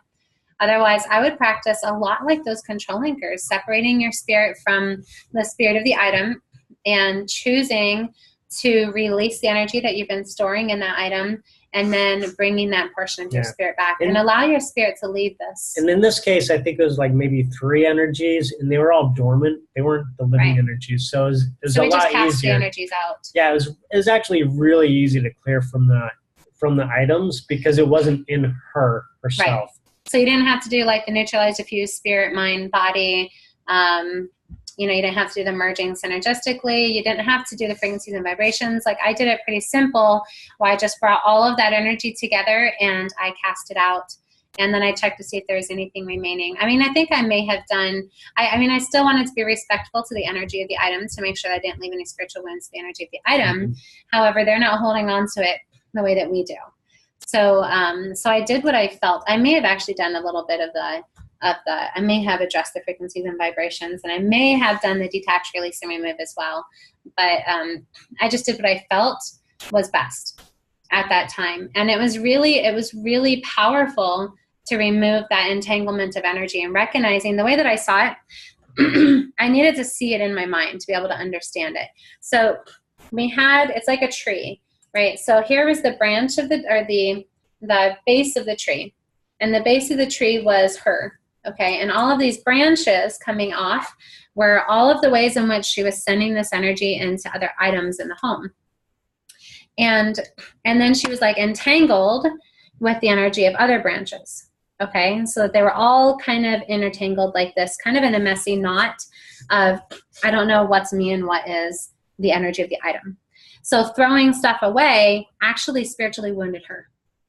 And so the way that I kind of saw this was, I saw her kind of like retracting her branches. You can't control the item, but you can retract your own branches. And so I was seeing her retracting her energy, bringing it back in, and then choosing to kind of like swirly organize those branches going up to God, and sharing that energy, choosing to become entangled with God's energy, as opposed to all of the stuff around here where it was going to kind of confuse who is what belongs to who, and how am I going to be able to overcome the connections that I have to all of these items. Because I'm sure we all face the problem of cleaning up our house, throwing away our baby's stuff. Like, when your kids grow up and you have all of their baby stuff, like it's hard to just keep one box and to just say, okay, I'm just going to keep one box of the most important stuff and I'm tossing everything else. And it's that whole what if, you know. And here's just a silly thing that popped into my mind.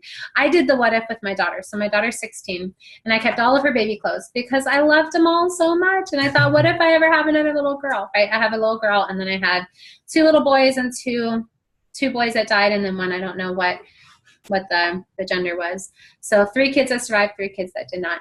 And I just kept on thinking, what if I have another little girl who needs to hold on to these baby clothes? So I went up there a couple of years ago. And it's my parents' attic. And thank heavens they have a really big house, so I could store all my stuff in their attic. And I was pulling out all the baby stuff, saying, oh, okay, what do I want to sell? What do I want to do with the garage sale? And what do I want to give away? And what do I want to keep, right?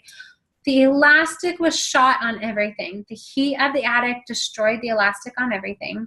Most items had stains from being in the attic for so long. Some of the fabric just fell apart. I picked up some, and she's 16. It's not that long ago. But I picked up some of her baby outfits. I was like, oh, her baby. And I'm like, what? Why is it all grainy and grimy? What's wrong with this fabric? And I kind of tugged on it a bit, and the fabric like ripped. I'm going, oh, this most beautiful Christmas dress that she only wore a couple of times, I wasn't even able to sell. I wasn't able to donate. Nobody else got to experience it or share it with their children and with their memories. I have to throw it away. It's destroyed because I stored it for so long. So that's definitely something to consider, is that if you hold on to something for too long, it can fall apart. Like, only hold on to, you know, those rare, maybe one outfit, like just the blessing outfit or just the coming home from the hospital outfit. Don't hold on to everything, because it'll be destroyed. And I think about all the little kids that can't afford nice clothes. And you could sell it at a garage sale for $1. And some little girl whose mom just could not afford to give her an Easter dress could have just gotten a beautiful Easter dress for $1, as opposed to you throwing it away because you held on to it for too long. So once you kind of remove that that entanglement, it's not quantum entanglement, but once you remove that entanglement, it is going to assist you in being able to let certain things go that we need to let go. And it's hard. I mean, if I sit here and say throw away all of your kids' artwork from when they were little, that's a hard thing to say. What I do is I just keep the couple most important ones, and then I'll either frame it or I'll keep it in a place that it actually does good. Storing it in the attic, it's not really going to do any good. or storing it in the basement or storing it in a closet. You know, nobody's actually seeing it and experiencing it. Your kid doesn't even know it's special to you because it's just being stored away in a closet. So find a way to really honor the couple of most important things to you and let the rest of it go. But removing that entanglement of energy seemed to make all the difference in the world with being able to let go of those things. Okay. So real estate or garage sale items from others. Yeah. What a good idea. Yeah, actually, when Melissa and I, we purchase something that's used, It's 1 minute. Right back. yeah, we make sure that we clear it when we get home. And it's actually probably a good thing to do with all items, but particularly with, something that we know is used. So clear the rebellious spirits out of it, and the portals and all other forms of energy. And if you want, you could just pray and ask God, ask God to bless it and just clear it for you. So it's, just kind of same. But God same always idea does with, want us to learn. Yeah. So a lot of times he wants you to do. Yeah, same idea with like food, So as you're blessing food, you can ask God to bless the items that you bring into your home. Yeah. So yeah, I highly agree. We do that quite often when it comes to items from other people's. I always remove the cording. So cast out the rebellious spirits off the cords, cut the cords, remove the cording. And if you do find a mortal spirit or rebellious spirit in that item, you do need to remove that. So I flex my shields just to remove how I was saying, flexing in Merkaba, pulling it in, popping out like a balloon. And that usually will remove the mortal spirit. And then casting out any rebellious spirits that are in the items. But I love the idea of doing that entanglement as well, seeing if there's a possibility that there is still some entanglement of energy being held within those items. And I think a good way to talk about that is talk about some stones, because I wanted to address some stones and the way that stones will hold energy. So if that item, and let me hear about this before I move on to stones. My grandmother, I had my grandmother's wedding ring with my first marriage.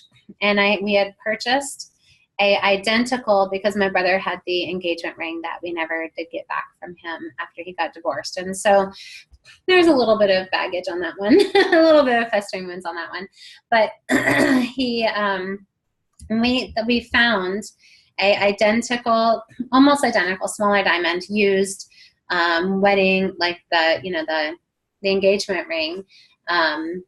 And it was from like the 1920s, I think. It was really kind of cool that we were able to find it like that. And I kept on feeling that the marital dynamic of both of those rings could sabotage my marriage. I thought that many, many, many times. And I knew that one of the wedding rings had an abusive history, and the other wedding ring, I wasn't sure. But here's the thing, I didn't know how to do this work at that time. I had energy workers, but I didn't have anybody who went into this type of energy work. I had one that really just dealt with emotions on our end and did the NET treatment. But he never actually worked on those items, and he never taught me how to do it myself either. And I wasn't to that point of being able to resolve this on my own. And so this was really powerful, was the way in which those rings, I felt it all the time. And I actually mentioned it to a few people, and they're like, no, that's not a problem. Once you got married, you had a whole different covenant bond, and the ring itself isn't going to hold that energy, but it does. We have seen it time and time again that items will hold emotional memory, spiritual energy, vibrations, like muscle test. And that's what we're going to do with some stones today. If you have any stones, whether it's a wedding ring or whether it's like a stone, like if you hold on to stones and you like to use stones like crystals or zirconia or honestly, I'm not a big stone person, so I don't really know all of the different types of stones that you might have in your home for different purposes.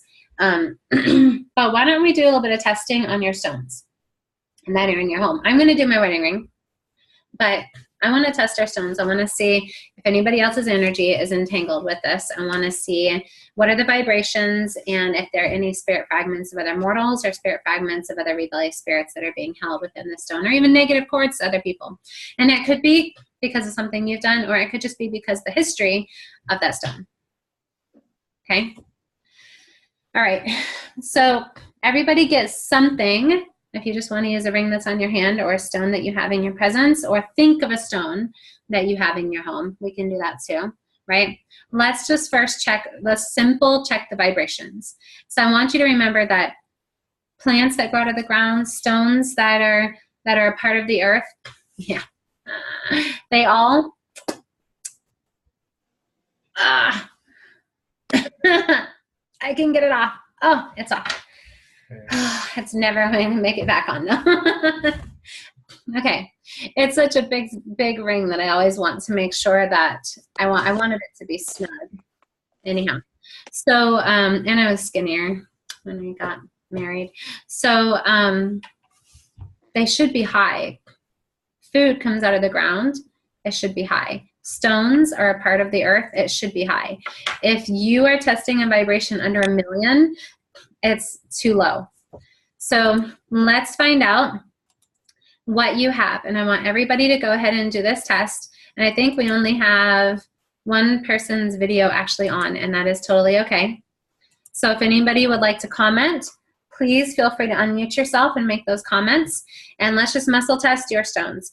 I want everybody to test the vibrations of, like I said, either your wedding ring or anything else. Now, if you're doing your wedding ring, you want to connect with the gold as well, not just the diamonds, but you can separate the two if you need to, because you have multiple little diamonds you may be testing. And mine's just a whole bunch of basically one diamond and a whole bunch of pieces. So I'm not even sure how much they are all together. I don't remember. We got this in Bahrain when Paul was working for the military overseas. And I've never been able to find its equal. But I love it because my patriarchal blessing talks about finding somebody who would treat me like his queen. And so when we saw this, like, it was the ring, because it was that princess crown or that queen's crown. So this was the one that I had to have. Okay, so I'm going to test the vibrations of this ring.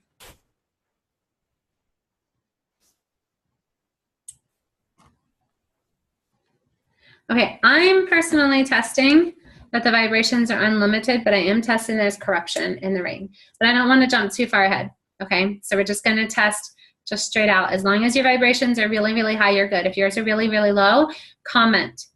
Take yourself off mute or say it in the chat box. And let's start troubleshooting, okay?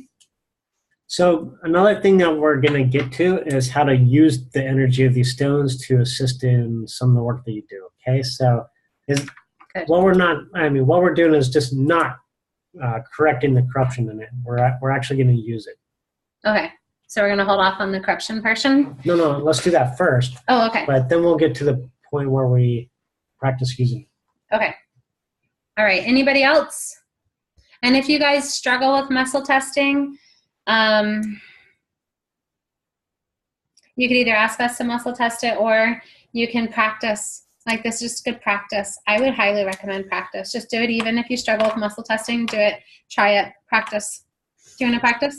Yeah, but my wedding ring has less than 100 vibrations. Oh, Amy.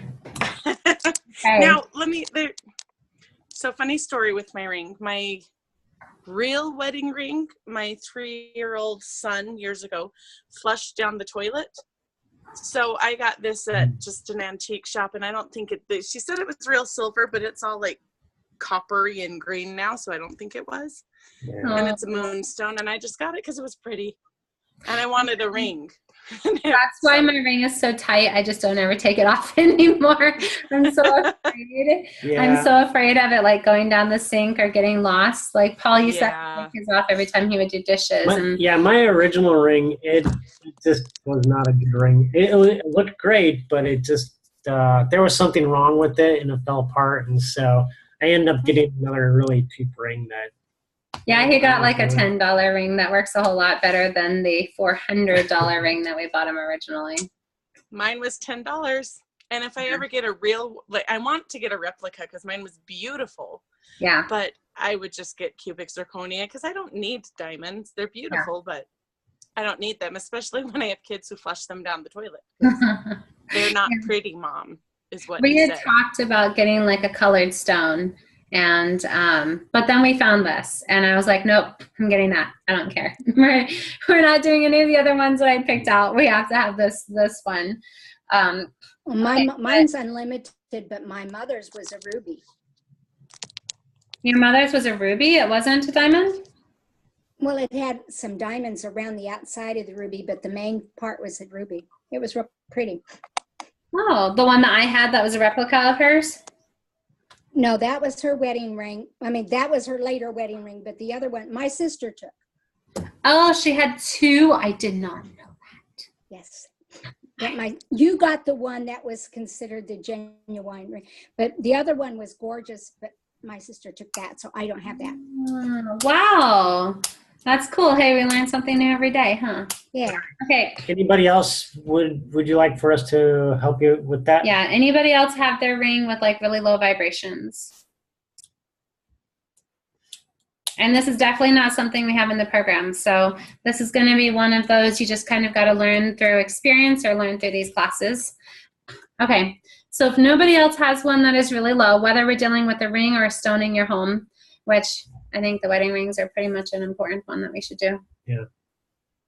Okay, let's go ahead and move on to that. So, Amy, I want you to muscle test and see if that ring has, okay, I have 3 different angles I want to do. Okay, Janice Klein, I have one, don't know if it's low. Janice, do you muscle test?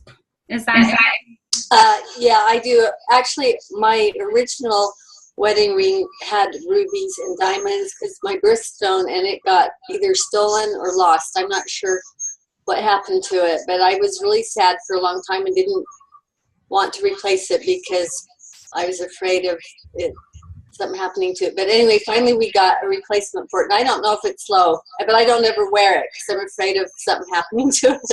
Mm-hmm. Okay. Just got my ring. That's hard. Okay. So should I just get it? And I was out of the room for a minute. So how do you know if it's low? So what we want to test the vibration, but if you are muscle testing, we just want to see. There's a little bit of echo too. We just want to muscle test and we want to see if it's above 100, is it above 1,000? Where are the vibrations? So you test. So it's between 0 and 1,000. Is that what? No, it can actually be unlimited. You ideally, because it's a natural earth substance, it should be unlimited or invisible. It should be above 1 billion. But if it's below 100,000, problem. Sorry about that. It sounds horrible right now. Yeah. It's okay. I can probably fix it. Yeah, it's hard to hear you. So if it's below 100,000, then it's low. Well, which one is yours at? Go ahead and muscle test yours and see where it is. Yeah, it's in the other room, but I'll just muscle test for it here. Let's see. So the one that it's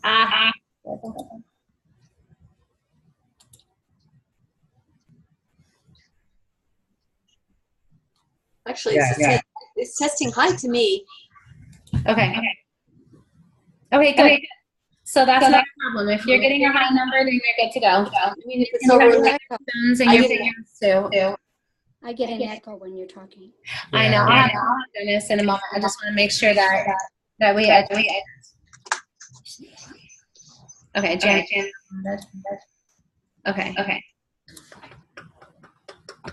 Okay, we got the echo off. Okay, so I don't know why. Maybe there was like a double screen or something. That's okay. So so we had a couple other comments. So we had, hey Jennifer, I know even if you're not good at muscle testing, still practice it. So give it a shot, give it a try. As you know, everybody, this is my favorite one. So what I would do is just, I'm gonna think of my ring, okay? And I'm just gonna focus are the vibrations of this ring over 100? Are they over 1,000? Are they over 1,000,000? Are they over 1 billion? Are they unlimited? Okay, so I'm good. But if you muscle test, Jennifer, just check and see, are the vibrations of my wedding ring over 100? And if it goes down, be like, are the vibrations in my wedding ring over 10? If it goes down, are they at least positive?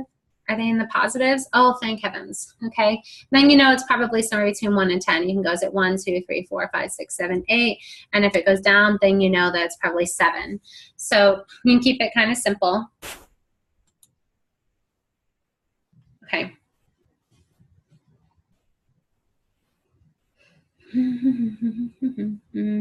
Okay, and then that's actually really smart. So Christine made a comment, and she just said that she tests for the diamond and the emerald separate, so that because they're not both the same. And that's actually really smart, especially if you are getting a low number. So Amy, with yours, you might want to separate. If you're getting a low answer, you might want to separate and see the difference between the silver or the gold, whatever your band is made out of, as a separate from the diamond itself or from the stone. Okay. Does anybody else? Okay, Jennifer, let's go ahead and just test you. Okay.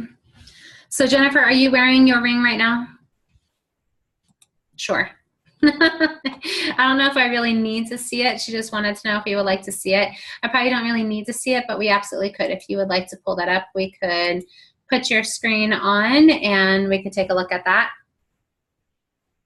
And I'm going to start muscle testing yours, Jennifer. I can't wear it because I've gained too much weight, but what it looks like. If I can get. So there's the engagement and the wedding band. Okay. All right. So let's go ahead and muscle test this.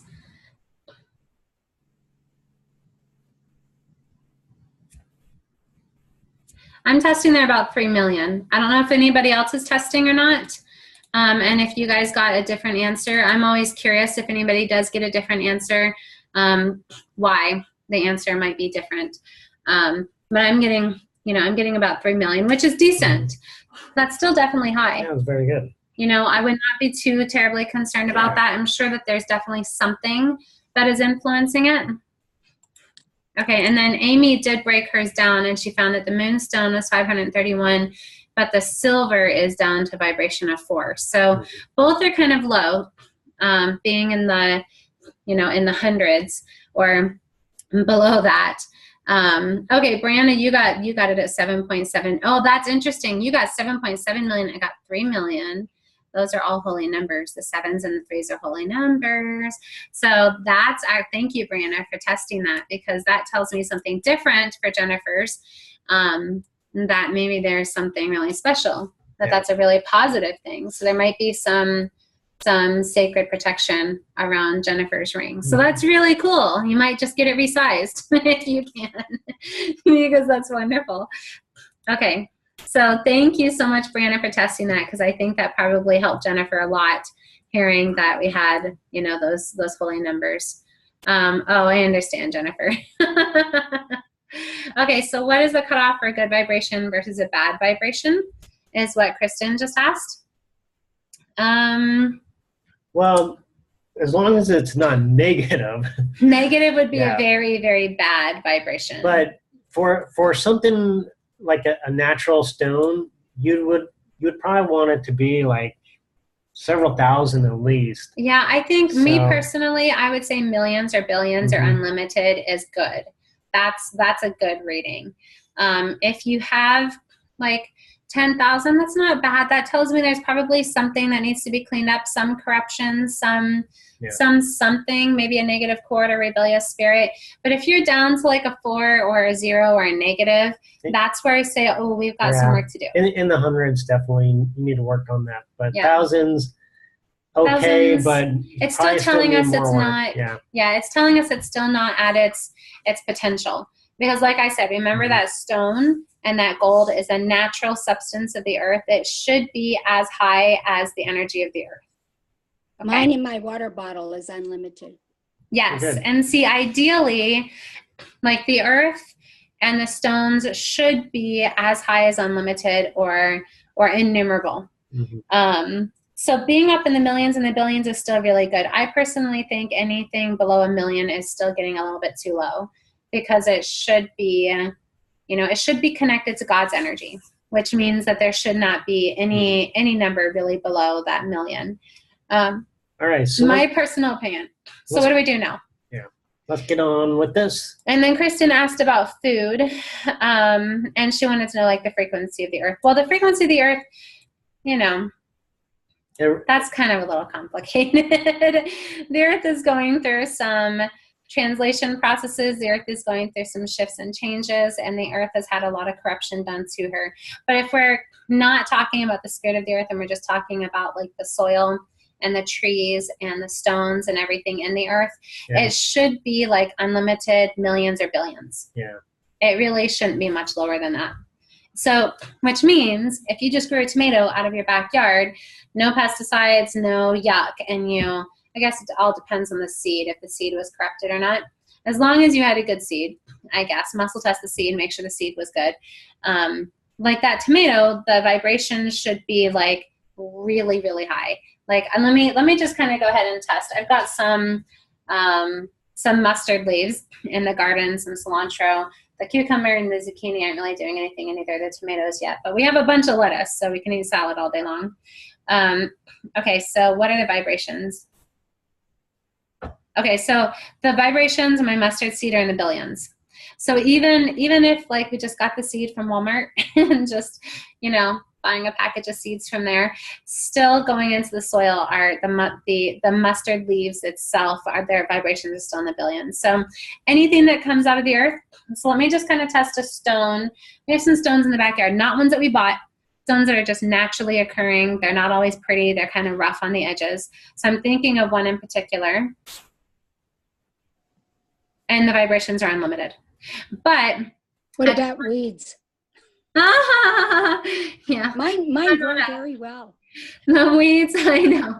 The weeds are there to torment man. So the weeds probably have good vibration. My whole yard is mostly weeds. So we could just test the weeds in my yard. Yeah, they're in the billions. So yeah, exactly. Brianna said some weeds are beneficial. So our weeds are really high. But do we want to talk about some of the other steps? I just wanted to tell you that we came across somebody, and if you're watching this video, great, because I think it might be something that we really needed to talk about, is different stones that you can purchase from other people and whether or not they're corrupted. And that's why we're kind of talking about wedding rings, is because we all wear them all the time. So if you have that stone on you all the time, is this affecting you negatively or positively? And so if you purchase a stone from the store and the store is telling you that it has all of these healing benefits or all of these positive things that it's going to offer you, but yet contrary to that, you go home and you recognize there's more conflict or there's more like close calls or you have accidents or something bad, a lot of bad stuff happens, we need to test that stone. Be aware of the energy of the items in your home. And the only reason why we're talking about stones is because they should naturally have a very high vibrational frequency. Your clothes, on the other hand, they've been dyed, they've been mixed with polyester and some man-made items, some earthly made items, and they've been handled by a lot of different people, and your vibrations, your clothes are not going to be nearly as high as stones. We wash them in chemicals. Right, and we wash them in chemicals, but your stones of the earth are going to be a lot more natural. So we definitely want to, and that's why we're kind of focusing on stones. You could do this with all of your food. Kristen was asking about food. Absolutely. Your food, your water, anything that goes into your body, because if your food and your water source has a really low vibration, we need to fix that. So we are not only focusing on rings or stones. If there is food in your home with a low vibrational life source, then you're going to be malnourished and you're going to be dehydrated. That was something that we noticed in the past. Was I was always dehydrated. And we were like, why? You're drinking water all the time, right? And my mother, who's the second one down on the picture, Helen, she has had a lot of dehydration issues. And so my father is always like, did you drink any water? Did you drink more water? Did you drink more water? And she's like, I'm going to lose it. I'm swimming in water. And the thing was, she was always still dehydrated. So what we have to do is we have to work on that vibrational life source. So what we talk about with the stones and the wedding rings is going to be the same for your food, your water, anything that's in your home that is either corrupted or has a low vibrational frequency. Okay? All right. Are we going to get on with Yes, we're getting on. Okay. Go. Do you want to give some of the different steps that we need to do? Whether it's a food, it's a stone, or a ring? Or let's just focus on the stones. Okay. Why don't we just go ahead and work on yours? Mine's doing good. Okay, It's like unlimited. Let's work on... one of the others. Okay, we had a couple that were bad. Amy's, I think, was the Amy's. worst. Yeah, let's just kind of focus on Amy's and everybody else can follow along. Sorry, Amy, yours is the worst, so we're going to pick yours. Yeah, I'm looking at everybody else's. Hers is the worst. Okay. So what we could do is see if it's holding on to any negative energies in the first place. Okay, simple. Amy, is your ring holding any negative energy? Which most likely it is. And if you want to unmute yourself or just put something in the comments, that's fine. And the only reason why, you guys, I'm not doing the testing is I want everybody to practice this themselves. I think it's really good for everybody to be working on your own stuff at home. And if I'm just rambling off what I'm getting, I'm going to lose you. I want to make sure that you guys are doing the practice on your end. So here's what I would actually recommend you to do, Amy, okay? And it might be a little bit unconventional, but you need to flood that with some love, okay? So invite the light of Christ into it, followed by the love of God, okay? So at this time, we'll just do that. We invite the light of Christ and the love of God into your ring. And I want you to actually kiss it. Okay? Like spiritually or physically. Both if you want. Okay. But this is really a symbol of your love. And so put your love into it. And then I want you to ask for the living waters to wash over it, to cleanse it. And so what we're going to do is really focus on pushing out all that negative energy. So we don't really know the history behind it. There could be a lot to it. We don't know. But for the most part, as you work on this, if you just hold it in your hand and focus on, once again, just offering that love, you're going to remove a lot of the negative energy in it. So without even casting it out, which you can resort to casting it out, but we want to do it more loving first. Yeah, which is what I was going to get to next. So the more that you focus on this, and we do this all the time, or at least I do this all the time with like negative chords. One of the most common things that I do is converting the negative chord into it. So what we're going to... we actually lost Amy, so I hope she watches the replay. Oh, okay. The one person that we need to do this for, but that's okay because a lot of people are going to be watching this replay and they're going to need that information. Yeah. Okay, so for this energy that's corded to it, we're going to convert it. So focus on clearing the rebellious spirits associated with it as well. So we bring light all spirits of rebellion and portals within and corded to the ring and associated with the energy that is negative. Let's still do it even though she's not on. We're still sending our intention to Amy's ring and fixing it. Yeah, so next thing is if there's any rebellious spirits remaining or portals, we're going to remove those. So as Melissa showed earlier, so right hand to the square, and in the name of Jesus Christ, we command that the rebellious spirits and portals that are connected or within and corded to the ring, we command that they depart, and we command that the portals be sealed and never again be reopened. And so maybe there's going to be some spirit fragments of another person in it as well. It's like so as an example, let's say that ring belonged to an ancestor, and as in like Melissa's case.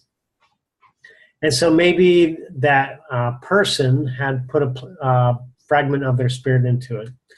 And so maybe it was followed up by a divorce, okay? And something bad like that. Like I said, we don't know the history of it. So we're just going to go with whatever possibilities may arise. And let's say you're the first owner. That stone has still existed for probably a million years, especially if it's a diamond. It's got a whole life source all the way back to the time when it used to be coal or some other rough substance before it actually became a diamond. So it's got a whole history. There's a lot to it. And what if somebody was like slave labor who was mining for those diamonds? Yeah, that is very real possibility, is that if it like the blood diamonds that you hear of coming from Africa, very possible that your ring could be a result of that. And so, unfortunately, it's just the way things are in society right now. So, so what we're going to do is focus on that particular spirit and go ahead and send your love into that spirit. Okay. So it's not the diamond or the material itself, but it's the fragment of the spirit. And go ahead and focus your light and love into that one as well. I do want to say cell phones, the battery, right? I think it's the battery. Yeah, the lithium in the battery is another example of that. That's the slave labor. Yeah, that tends to be child slavery. So that may be something you need to do as well. So we're not going to actually be dealing with the portal or anything else with it, just literally just dealing with the slave labor of the mining that created either that diamond or the lithium battery. Amy is back, and just to let you know, Amy, we've been working on your ring. Okay. Yeah. All right, so let's go ahead and actually test Amy's ring right now. So we have the mortal spirit fragments, which it could be whoever had the ring, or slave labor, or anybody else that was connected to that ring, in addition to the negative cording. Yeah, which I didn't detach. Or the previous I forgot to detach. So we detach all cords to the rebellious spirits and the portals. We cut those with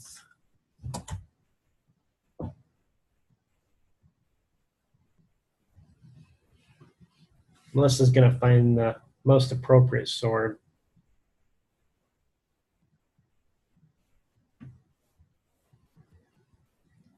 It's a laser.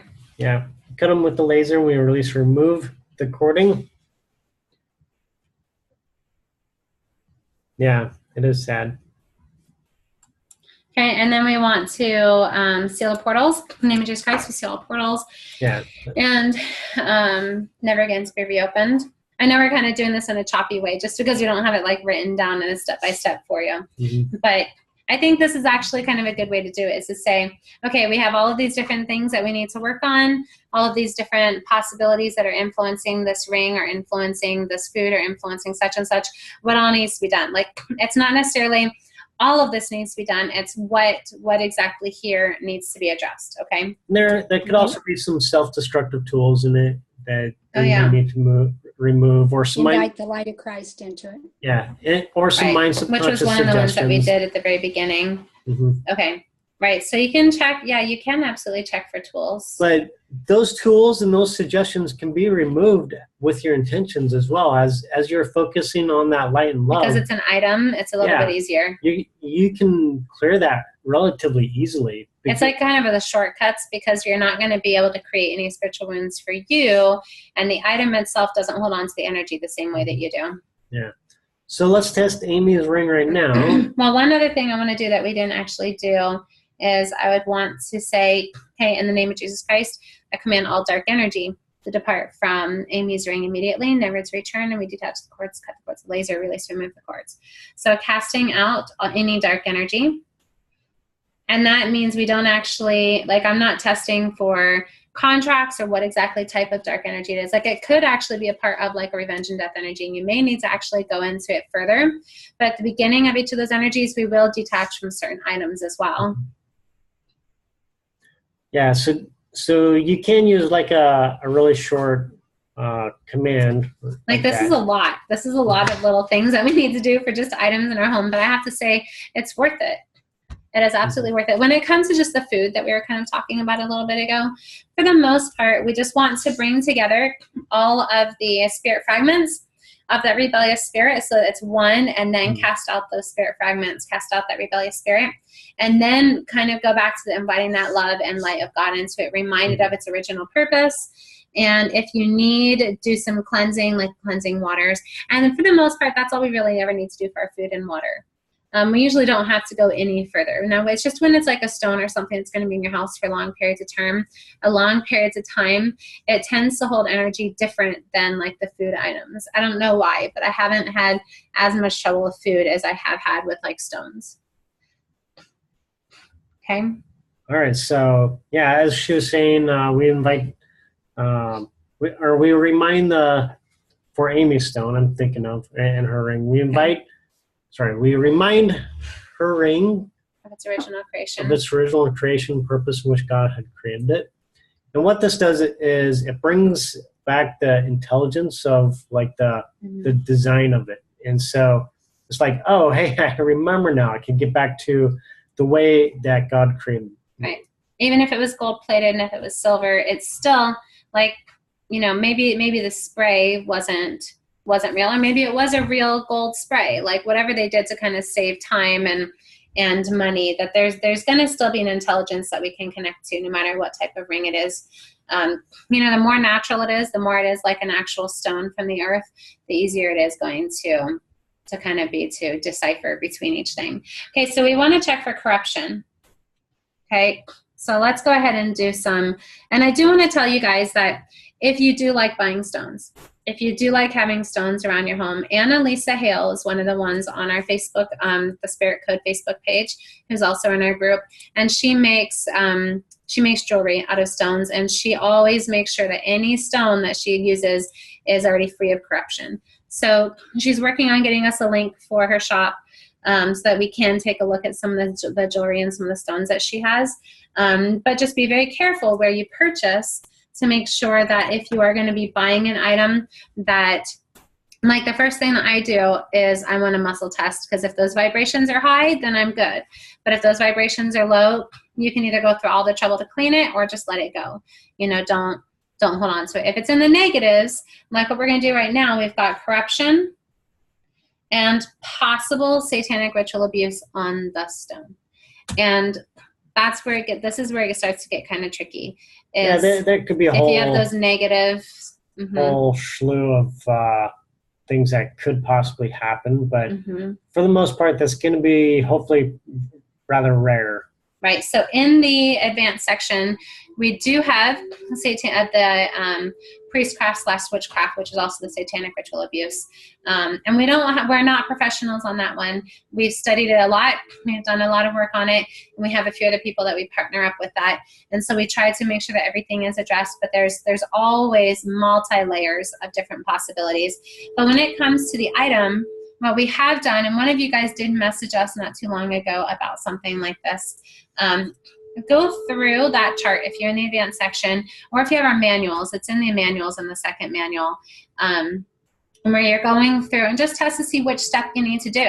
You may not need to do all of it, but just test to see which step needs to be done, and if the corruption is removed by just going through that step. One of the other things that you might want to do if there's corruption is do the rogue energy. And like the Kundalini squirrel, right? Or the temple core, which we have some information. Like the temple core, for the most part, you're asking God to cleanse that temple core, because it's kind of beyond our capability at this time. So asking God to work on removing the corruption from the temple core. And like you guys, you know me, I'm not real big on delegating everything. I know that we are here to learn. And so when we do delegate something like the temple core, you know that this is something that either we're not ready for to learn, or something that we haven't been given because we're not supposed to teach it, or something that is just a little bit more than what everybody is ready to do right now. I'm not 100% sure why we're supposed to ask for it, but at this time we're supposed to ask for assistance in cleansing that corruption out of the temple core. But the rogue energy, what's pretty cool about the rogue energy is if you actually go through the document in the energy releases for rogue, for you'll want to go through the whole document. For an item, you can simply, as long as you've gone through that document at least once, you can just simply ask your spirit to remove the rogue corruption, or to convert the corrupted energy in that item into rogue energy. And you don't even have to go through the script when we're talking an item like this. So if we're talking, you know, a stone, a food, a item in your home, a ring, Now, if you've never gone through Rogue and you have no idea what Rogue even is, you do need to at least go through it once so that your spirit learns and so that your body learns, your consciousness learns. Like there's going to be a certain level where you need to learn it first, and then you can easily, now if you're doing it on, like I said, once again, if it's another person you're doing Rogue on, you need to do it slower so you don't leave any wounds, and so that you have that opportunity to kind of go step by step to teach their spirit as well. Okay, so for the corruption, we've got, if you have to go through the priestcraft document, if you need to go through the Rogue, and then asking God to cleanse that temple core, and then asking for like the scroll to rewrite.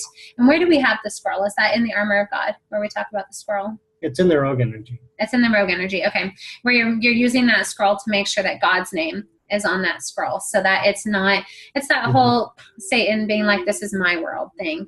But we need to make sure that their allegiance is like that stone and that energy has not been stolen by Satan, as opposed to being under God's dominion. Yeah. So what the deal is with the Rogue energy is we want to make sure that any Rogue energies that are not under God's dominion have Christ's name placed upon it, and so that it is within His dominion.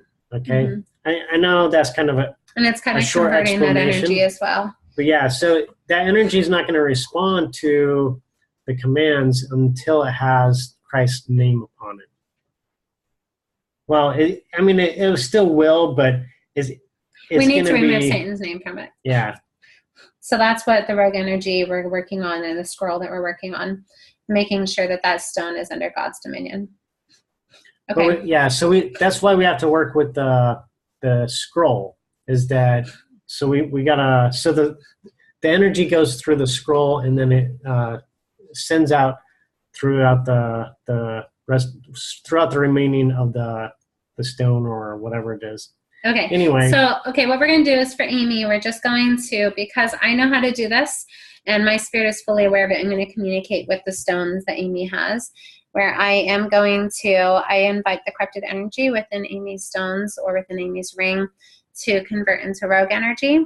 And I ask for the scroll to be laid out and to be washed to remove anyone's name other than Elohim and Jesus Christ, Elohim and Jehovah.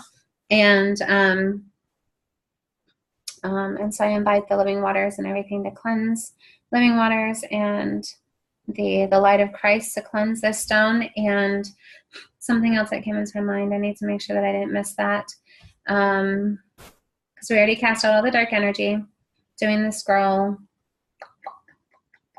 It felt like it was a part of this. Pretty sure that somebody's putting up some sort of block. Let's see. Oh, temple core.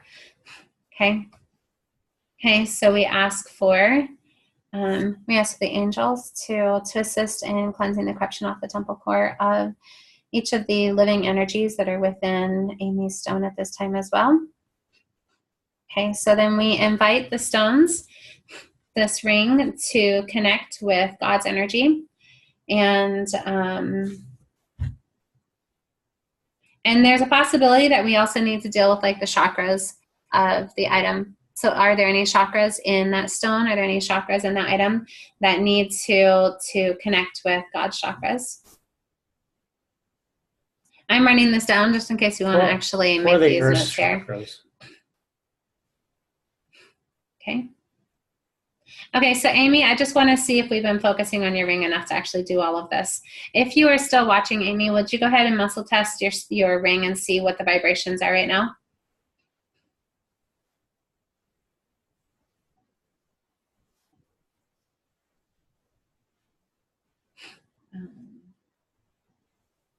All right, let's check and see if she's still in. Yeah, she's still on. I'm not sure if she's here. Sorry. Okay. Sorry, I was driving. I'm getting that it's over 1,000. I did not separate the two. Like I said, I'm driving, so I wasn't able to do a lot. But okay.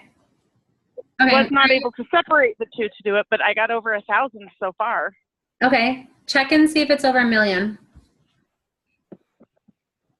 Well, if she's Yeah. driving, let's kind of. Okay, she got yes that it's over a Yeah. million. So I think we're good. I mean, you can when you like hit a stop sign or something after that, make sure that the vibrations are still really high. Okay, so everything that we did, that is going to be like the extreme case of doing everything. I think that is everything we would ever possibly need to do for an item. Don't you believe? Yeah, it's certainly. Like that is very thorough. Yeah, certainly. You'll probably only have to do like a third of that. Right. And that's kind of why we wanted to bring up all of those different possibilities. And we may get that put into a document at some point so that you can muscle test those different items around your home and have it kind of a simple, is it a courting issue? Is it a rebellious spirit issue? Is it a mortal issue? Is it like a slavery issue? Is it a generational, like an inherited issue due to the energy of somebody who is like another mortal that is within this? Is it a corruption issue? Is it, is it a satanic ritual abuse issue? Like, where exactly do we need to focus on what is going on with that item as to why it's causing problems? Now, if you have that it is like a negative vibration, like, I mean, don't throw away your wedding ring. But if it is something else that's in your home, I mean, you can always cleanse it. You can always make it better. I personally would get some space between me and that item if that was the case. So, We okay. did have a question from Kristen about Okay. like her husband lost his ring. My recommendation on this is if he wants to buy a new one, that's up to him. My thoughts on We could this. fix it. Yeah, my thoughts on this is probably going to be a metal, and the metal is not going to have as much capability as a stone. So let's say if you wanted to use the stones for some extra positive energy, you could do that, and he could use your stones. But if you want to just purchase a wedding Yours band, is $2 million. Look Yeah. at that. It was just simple. I don't even know what that is, but it was just a Yeah. really simple, like $15 ring, $15 ring. yeah. And so if it's up to him, I would say that there could be like maybe some sort of positive energetic connection with it that can be beneficial. But Yeah, and there's definitely a possibility that the energy is still living. So if there is another mortal who is attempting to break you up, so let's say, his mother doesn't want you to be together. We have a few people in the program whose mother-in-law does not want you together.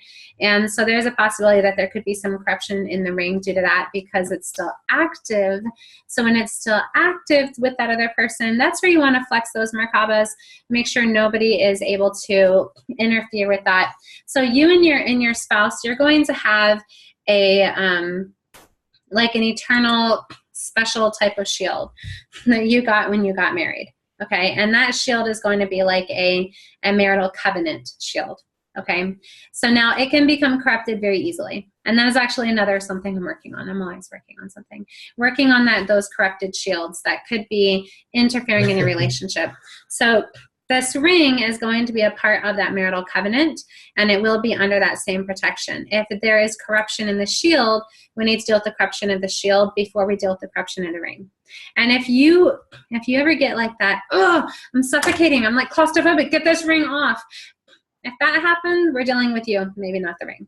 You can check to see if it's actually the ring, but most likely it is a connection that you have to the ring. So there's a possibility that you have an energetic, like, me, I definitely had some issues with my ex. So if I reused that ring, I would still have some emotional connections that are really negative to that ring. So you may have to deal with the fact that some of that energy might still be active. And that's where I would just go through the program and see what can be done. And I would probably, because as you guys know, most of the control energies are created by other people. So you may have to be really open to the possibility of what exactly is causing some disruption here. all right, so let's get this wrapped up hopefully soon. I know it's going on past 2 hours, so Yeah. let's just spend a little bit of time on how we can actually use these stones to assist us in bringing about positive energy in the home. Okay, so let's say in this, there are endless types of ways that you can use this. Okay, so let's say that there is actually a negative spirit within your home. And this was actually this was recently discussed on our Facebook page, and how somebody used this, and it's a really good example actually. And so there was like some sort of dark presence in her home. She didn't even know what it was. It wasn't like a rebellious spirit, and just some odd form of dark energy. And so she tried to cast it out and wouldn't really do anything. And so she went over to her stones and just focused on, I don't remember exactly what she did. She described it a little bit, but she just focused on inviting those stones to send out their positive energy to repel it, and it worked. And so I've done some stuff like that too, with some stones that we've used, where we've invited specific stones that we are aware of to assist us in okay, I can't say that in the live class.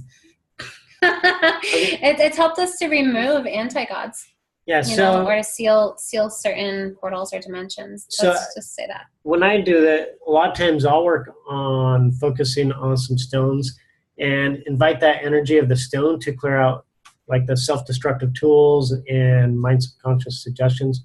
Just clear the space to assist in clearing the space and bringing peace back to the home. Yeah. So it's just one example of how they could be used. Yeah, and absolutely. So, when those vibrations are really high, you can use it as protection. Like I absolutely, having this being unlimited, I can use this as holding a shield for my marriage too. Yeah. Having that hold on to some very intense positive energy to help me repel darkness. Because sometimes our vibrations can get compromised when we have conflict, and we're like, I'm struggling here. So you can actually, there's different options. I mean, you can start with the prayer, but you can also rely upon like the energy from those stones to just bring light into the home and restore peace. Yeah, we have stones in our home, and like the tree of life, we've asked for a spiritual tree of life into our home, and the living waters, like a stream of the living waters coming into our home to feed the tree that is also connected to Heavenly Father's tree. And in doing so, we also have a bunch of spiritual stones that are doing that as well. You don't even have to go out and buy physical stones. You can use the spirit of the stones. Yeah. And I kind of, like, I was thinking, I lost track of the direction that I wanted to go. Oh, we've also used stones in our water. So if you put the stones in your water, I've noticed that not only does it bring up the vibrations of your water, but it can also remove parasites. That was like one of the most exciting things ever. Yeah, because especially diamonds, but don't go out and buy a bunch of diamonds. That's too much money.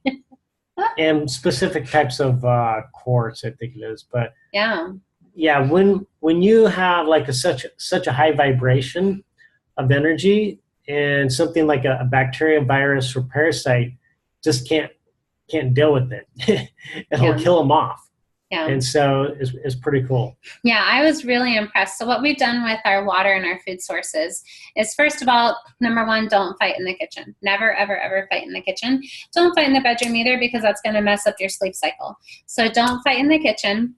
And that's going to help, like I said, if you have to remove rebellious spirits from your food or negative cording from your food, please do.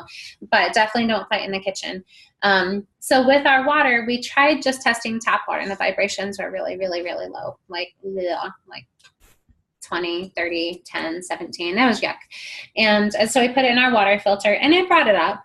It brought it up to like 100 or 200 or 300, something like that. I don't really remember.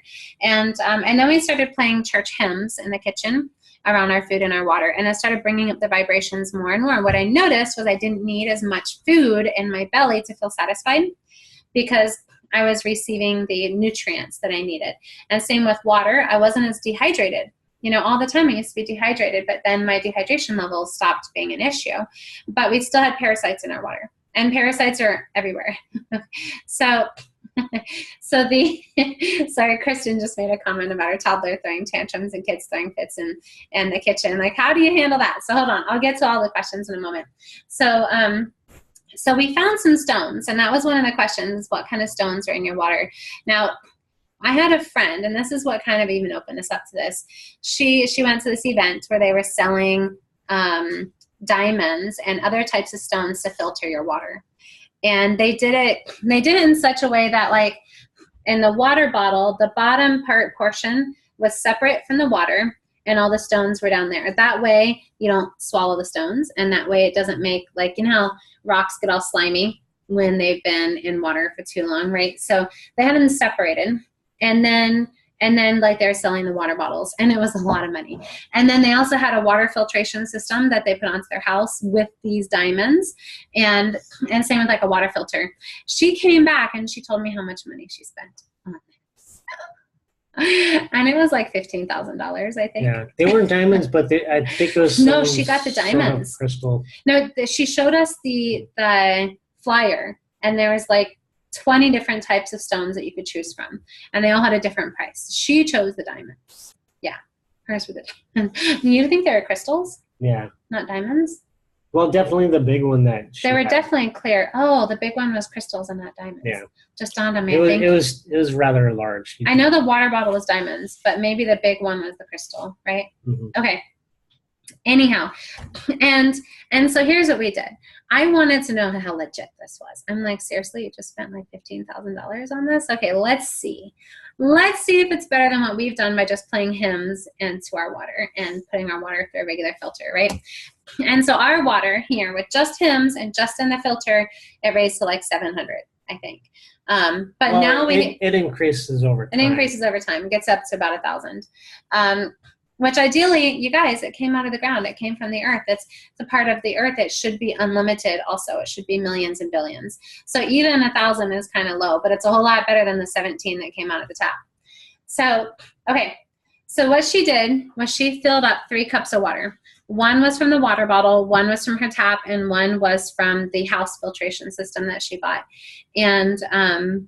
And then she did not let me see them. Like, I went into another room. I did not want any biasness on this testing.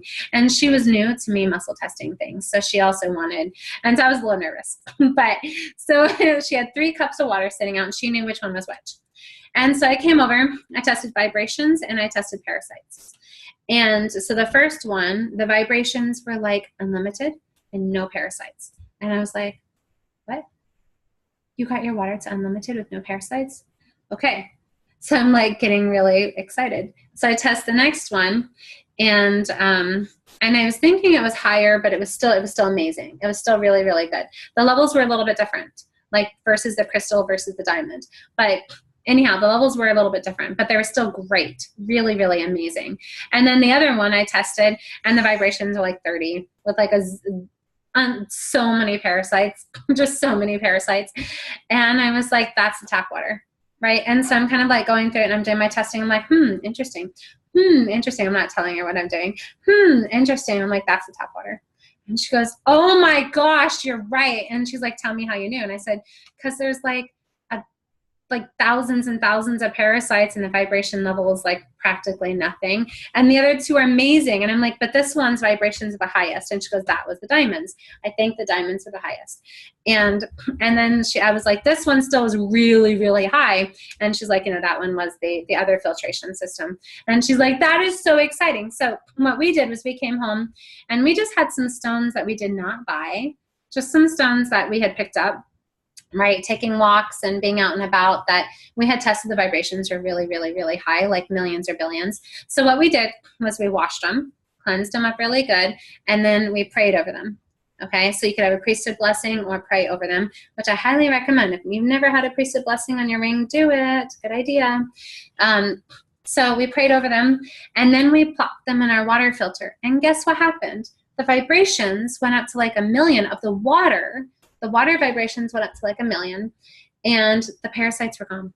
No more parasites left. And we were like, that's it. That's all we needed to do. We just needed to add some stones. And when you think about it, like the stream, there's stones and rocks and natural water all over the place. But by the time you get it, it's probably mossy and, dead fish, and people walk through it, and there's a lot more yuck in it. Okay. So we had a couple of different questions. Let me make sure we get to those questions. Kristen said, what if you don't fight in the kitchen, but your toddler throws a lot of tantrums, or your kids fight in there, right? So, I mean, definitely just work on the cleanup. it's you can't control other people. I would kind of just talk to the kids and just be like, hey, the kitchen's off limits. We're not going to fight in here. And I've had these discussions. So what I did, because my kids don't get it, right? They're just like, I'm going to do what I want to do. So what we did was we did the rice experiment to teach the kids. So we did the whole cooked rice in 2 different jars, and one jar we were nice and loving and sweet and kind, and invited it to like the kids would go up and kiss the jar and be like, I love you. It was so silly. We were affirmations all around it so the kids would remember nice things to say. But the other one was like the mean jar, the hate jar. But here's the thing, if they were in the same house, I kept thinking, well, if the hate jar is here and the love jar is over there, we're still putting hate into the house, and it's going to bleed over into the food or into the water or into other components or into the table, and it's going to hurt other parts. I'm like, I don't want to do a hate jar. Why don't we just ignore it?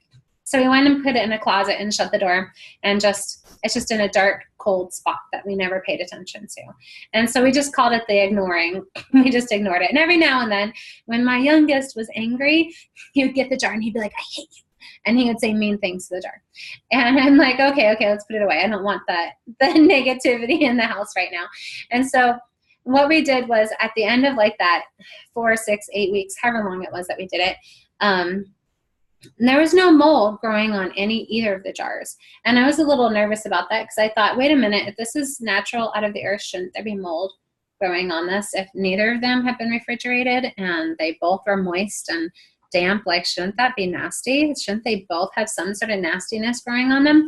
But there was none. And so I'm like, well, let's just give it more time. So I kept on extending how long we were going to wait. And seriously, the hate jar still never got nasty, moldy, or slimy like I would expect that it should have gotten.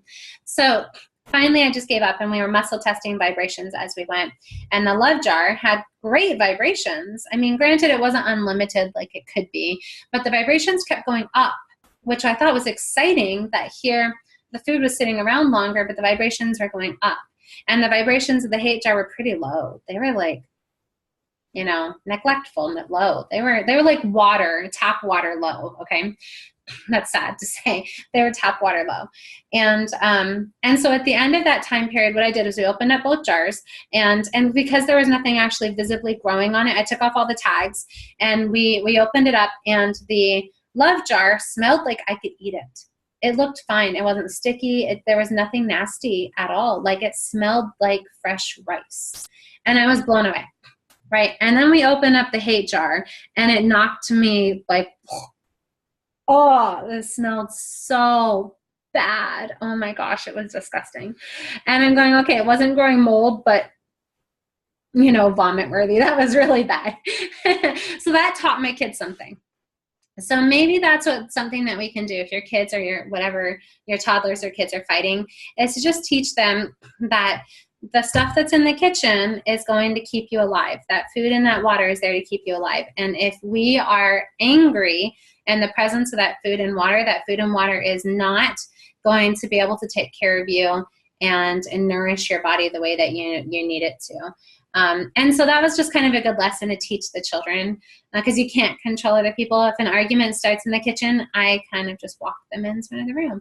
And I'm like, okay, let's go talk about it in the bedroom. And I don't usually tell them it's because you have to stay away from the food. I'm usually just like, I don't want everybody involved in this argument. Let's kind of keep it private. But with toddlers, what are you going to do? There's definitely a lot of positive energy you can still share with that food. You can still invite in a ton of God's love and invite those living waters and invite in the light of Christ and pray and play pretty church music in the kitchen. And like I said, that's why we're going to bless our food as well.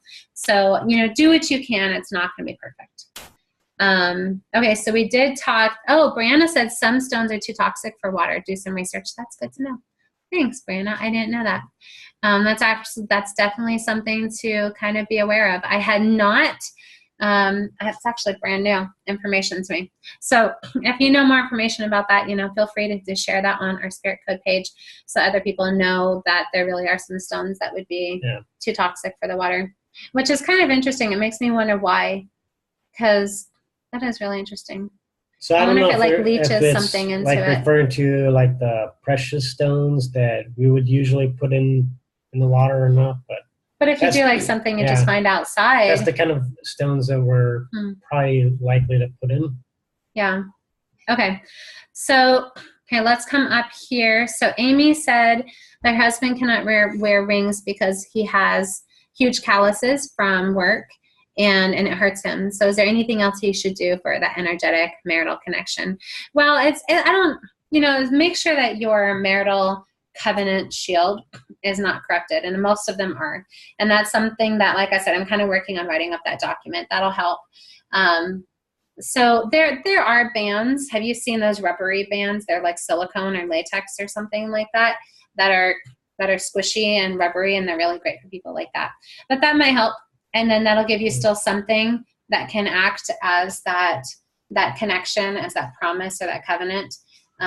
They're relatively cheap on Amazon. Yeah, I don't know if it's necessarily going to hold a lot of great energy. You can definitely muscle test it, but you can fix it like we talked about today. You can fix it. You can get it into a good space where it can hold that positive energy. But really having that tree of life within your home and having the living waters running through your home, that is going to help you significantly on like that marital covenant and that marital bond, and then making sure that corruption is removed from the shields. And like I said, that one's going to take me a little bit of work to be able to teach you guys, because I've done it a couple of different ways, and I found most marital covenants have some sort of corruption that needs to be removed from like a corrupted shield that has been influencing them. So be on the lookout for something like that from me in the future. And then Jennifer said she sold her wedding rings from a previous marriage, from a very abusive marriage, and she's concerned that it probably could have influenced that new marriage with some negative energy attached to the ring. I don't know if she really has any more authority to cleanse them, does she? Well, can she retract that energy? If you have energy that you're putting into it, you can bring that energy back to you. Yeah. The connection to it and whatnot. Mm-hmm. So you'd have to identify what energy it is, maybe, but I don't really know for sure. Yeah, because I would definitely think that you could definitely retract parts of you, any animosity you have towards that relationship or towards that ring or towards that marital covenant. You know, you can do your part. Yeah, for the most part, just put a lot of intention on bringing that energy back. Yeah, whatever it might be. Just in case there is a piece of your spirit still in that ring as well. Mm-hmm. That you have that power to remove that. So check for covenants, check for contracts, check for any corruption that maybe is still holding a piece of you there. So it's not too late, Jennifer, even though it was 9 years ago. Just try. Yeah, that's still your energy, and it actually would be a responsible thing to do. Yeah, I think that's a great idea. Do you still have your old ring? I do. Yeah, and in fact, after seeing what Amy had said about her ring, I was actually thinking maybe I should just give my old ring to Amy. We just got to cleanse it first. Make sure that it's in good shape. I really thought it was beautiful. It was a white gold with a small stone, and it was very antique-y looking. And well, bless it first. Beautiful, but I've got connections to it that I don't want to hold on to it, and I haven't been able to sell it yet. So.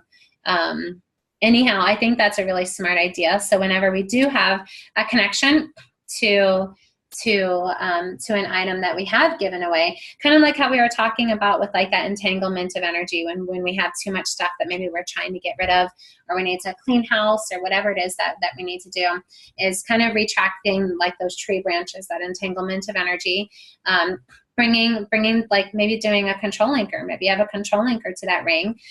Maybe you have a dark energy that you're actually storing in that ring, like a piece of your spirit plus a dark energy you're storing in that ring, which as long as that dark energy is not being stored in your spirit in that ring, you can just cast out that energy. If it's like a revenge and death contract, you'll need to deal with that contract and then reclaim the energy of those rings, or reclaim the energy of that item. Now, you don't have to do that with like everything you've ever given away to thrift store, garage sale, or Goodwill, or hand-me-downs or something like that. That can get a little bit excessive, but you could do it just in general with anything and everything that you have connections with, because ideally we want to be responsible for energy, and we want to make sure that we are sharing good and not darkness.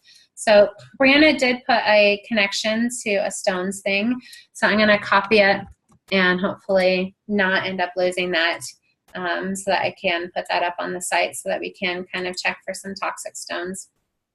Okay, so I I know. was just thinking, you know, the stone that my mother's old wedding ring, Mhm. and your brother couldn't give that up. It had something, you know, he still holds on to that ring. Maybe that's a good thing. Yeah, maybe he needs that energetically to be connected to the family. Technically, he can be connected to the family without an item. You know, like I was saying, you know, you can have that peaceful energy and that connection with each of your family members without actually needing an item. But in a marital bond, it's nice to hold on to. But he most likely is holding on to an old marital bond that is not necessarily as positive for him as you may think. It could be sabotaging his current relationship, or it could be creating that connection to his family of origin. So there's a couple different possibilities. Because that ring is connected to you, you can work on the energy of that ring, but you do need to be careful that you're not imposing on somebody else's agency and their connections. So you can't remove his connections to his previous relationship, but you can heal the ring from your mother. Well, that's what I'm thinking. Anything The that connection she's leaving. between him and mom, Right. not him and his Right. ex. As long as all that's remaining is positive and there's nothing else corrupted that is remaining. Yeah. Okay. So we have been going on for 2.5 hours. We're going to go ahead and wrap it up. And I hope that everybody has had an opportunity to learn something today. And we were talking about what do we want to teach? Well, we could do this, this, and this. And we were like, let's teach something that's not in the program, something that we use our skills and we branch off and we do different things with some of the things that we've learned and how we've been able to expand upon some of the different spirit work. So if anything that you are working on that you have questions that you think would be something that you would like to have addressed in the future, and it's not something you need a private session for. If you need a private session, let us know. But if you would like it to be addressed in our classes here, then send us a message. You can contact us. There's, find a practitioner link on spiritcode.net or on Facebook, or you can text us. Like, all the information is out there. You really can't miss us. But anyhow, you can contact us and let us know what that issue is. But like I said, if it's private, we'll need to address it in a private session, and we do ask for donations for those private sessions. But if it's going to be something you don't mind us talking about general in a class, we absolutely would love more cases that we can work on in a class. So anything that pops up, just let us know. And we'll stay on for just a minute. We're not going to stay on too much longer today for any private questions, but we will stay on for some private questions after class. We just need to get a drink and take a little break. So, all right. We love everybody. All right. Have a Did great you have day. anything else you want to say instead of me just wrapping it up without asking? Okay, good. All right. All right. We love everybody. Okay. Bye. Bye.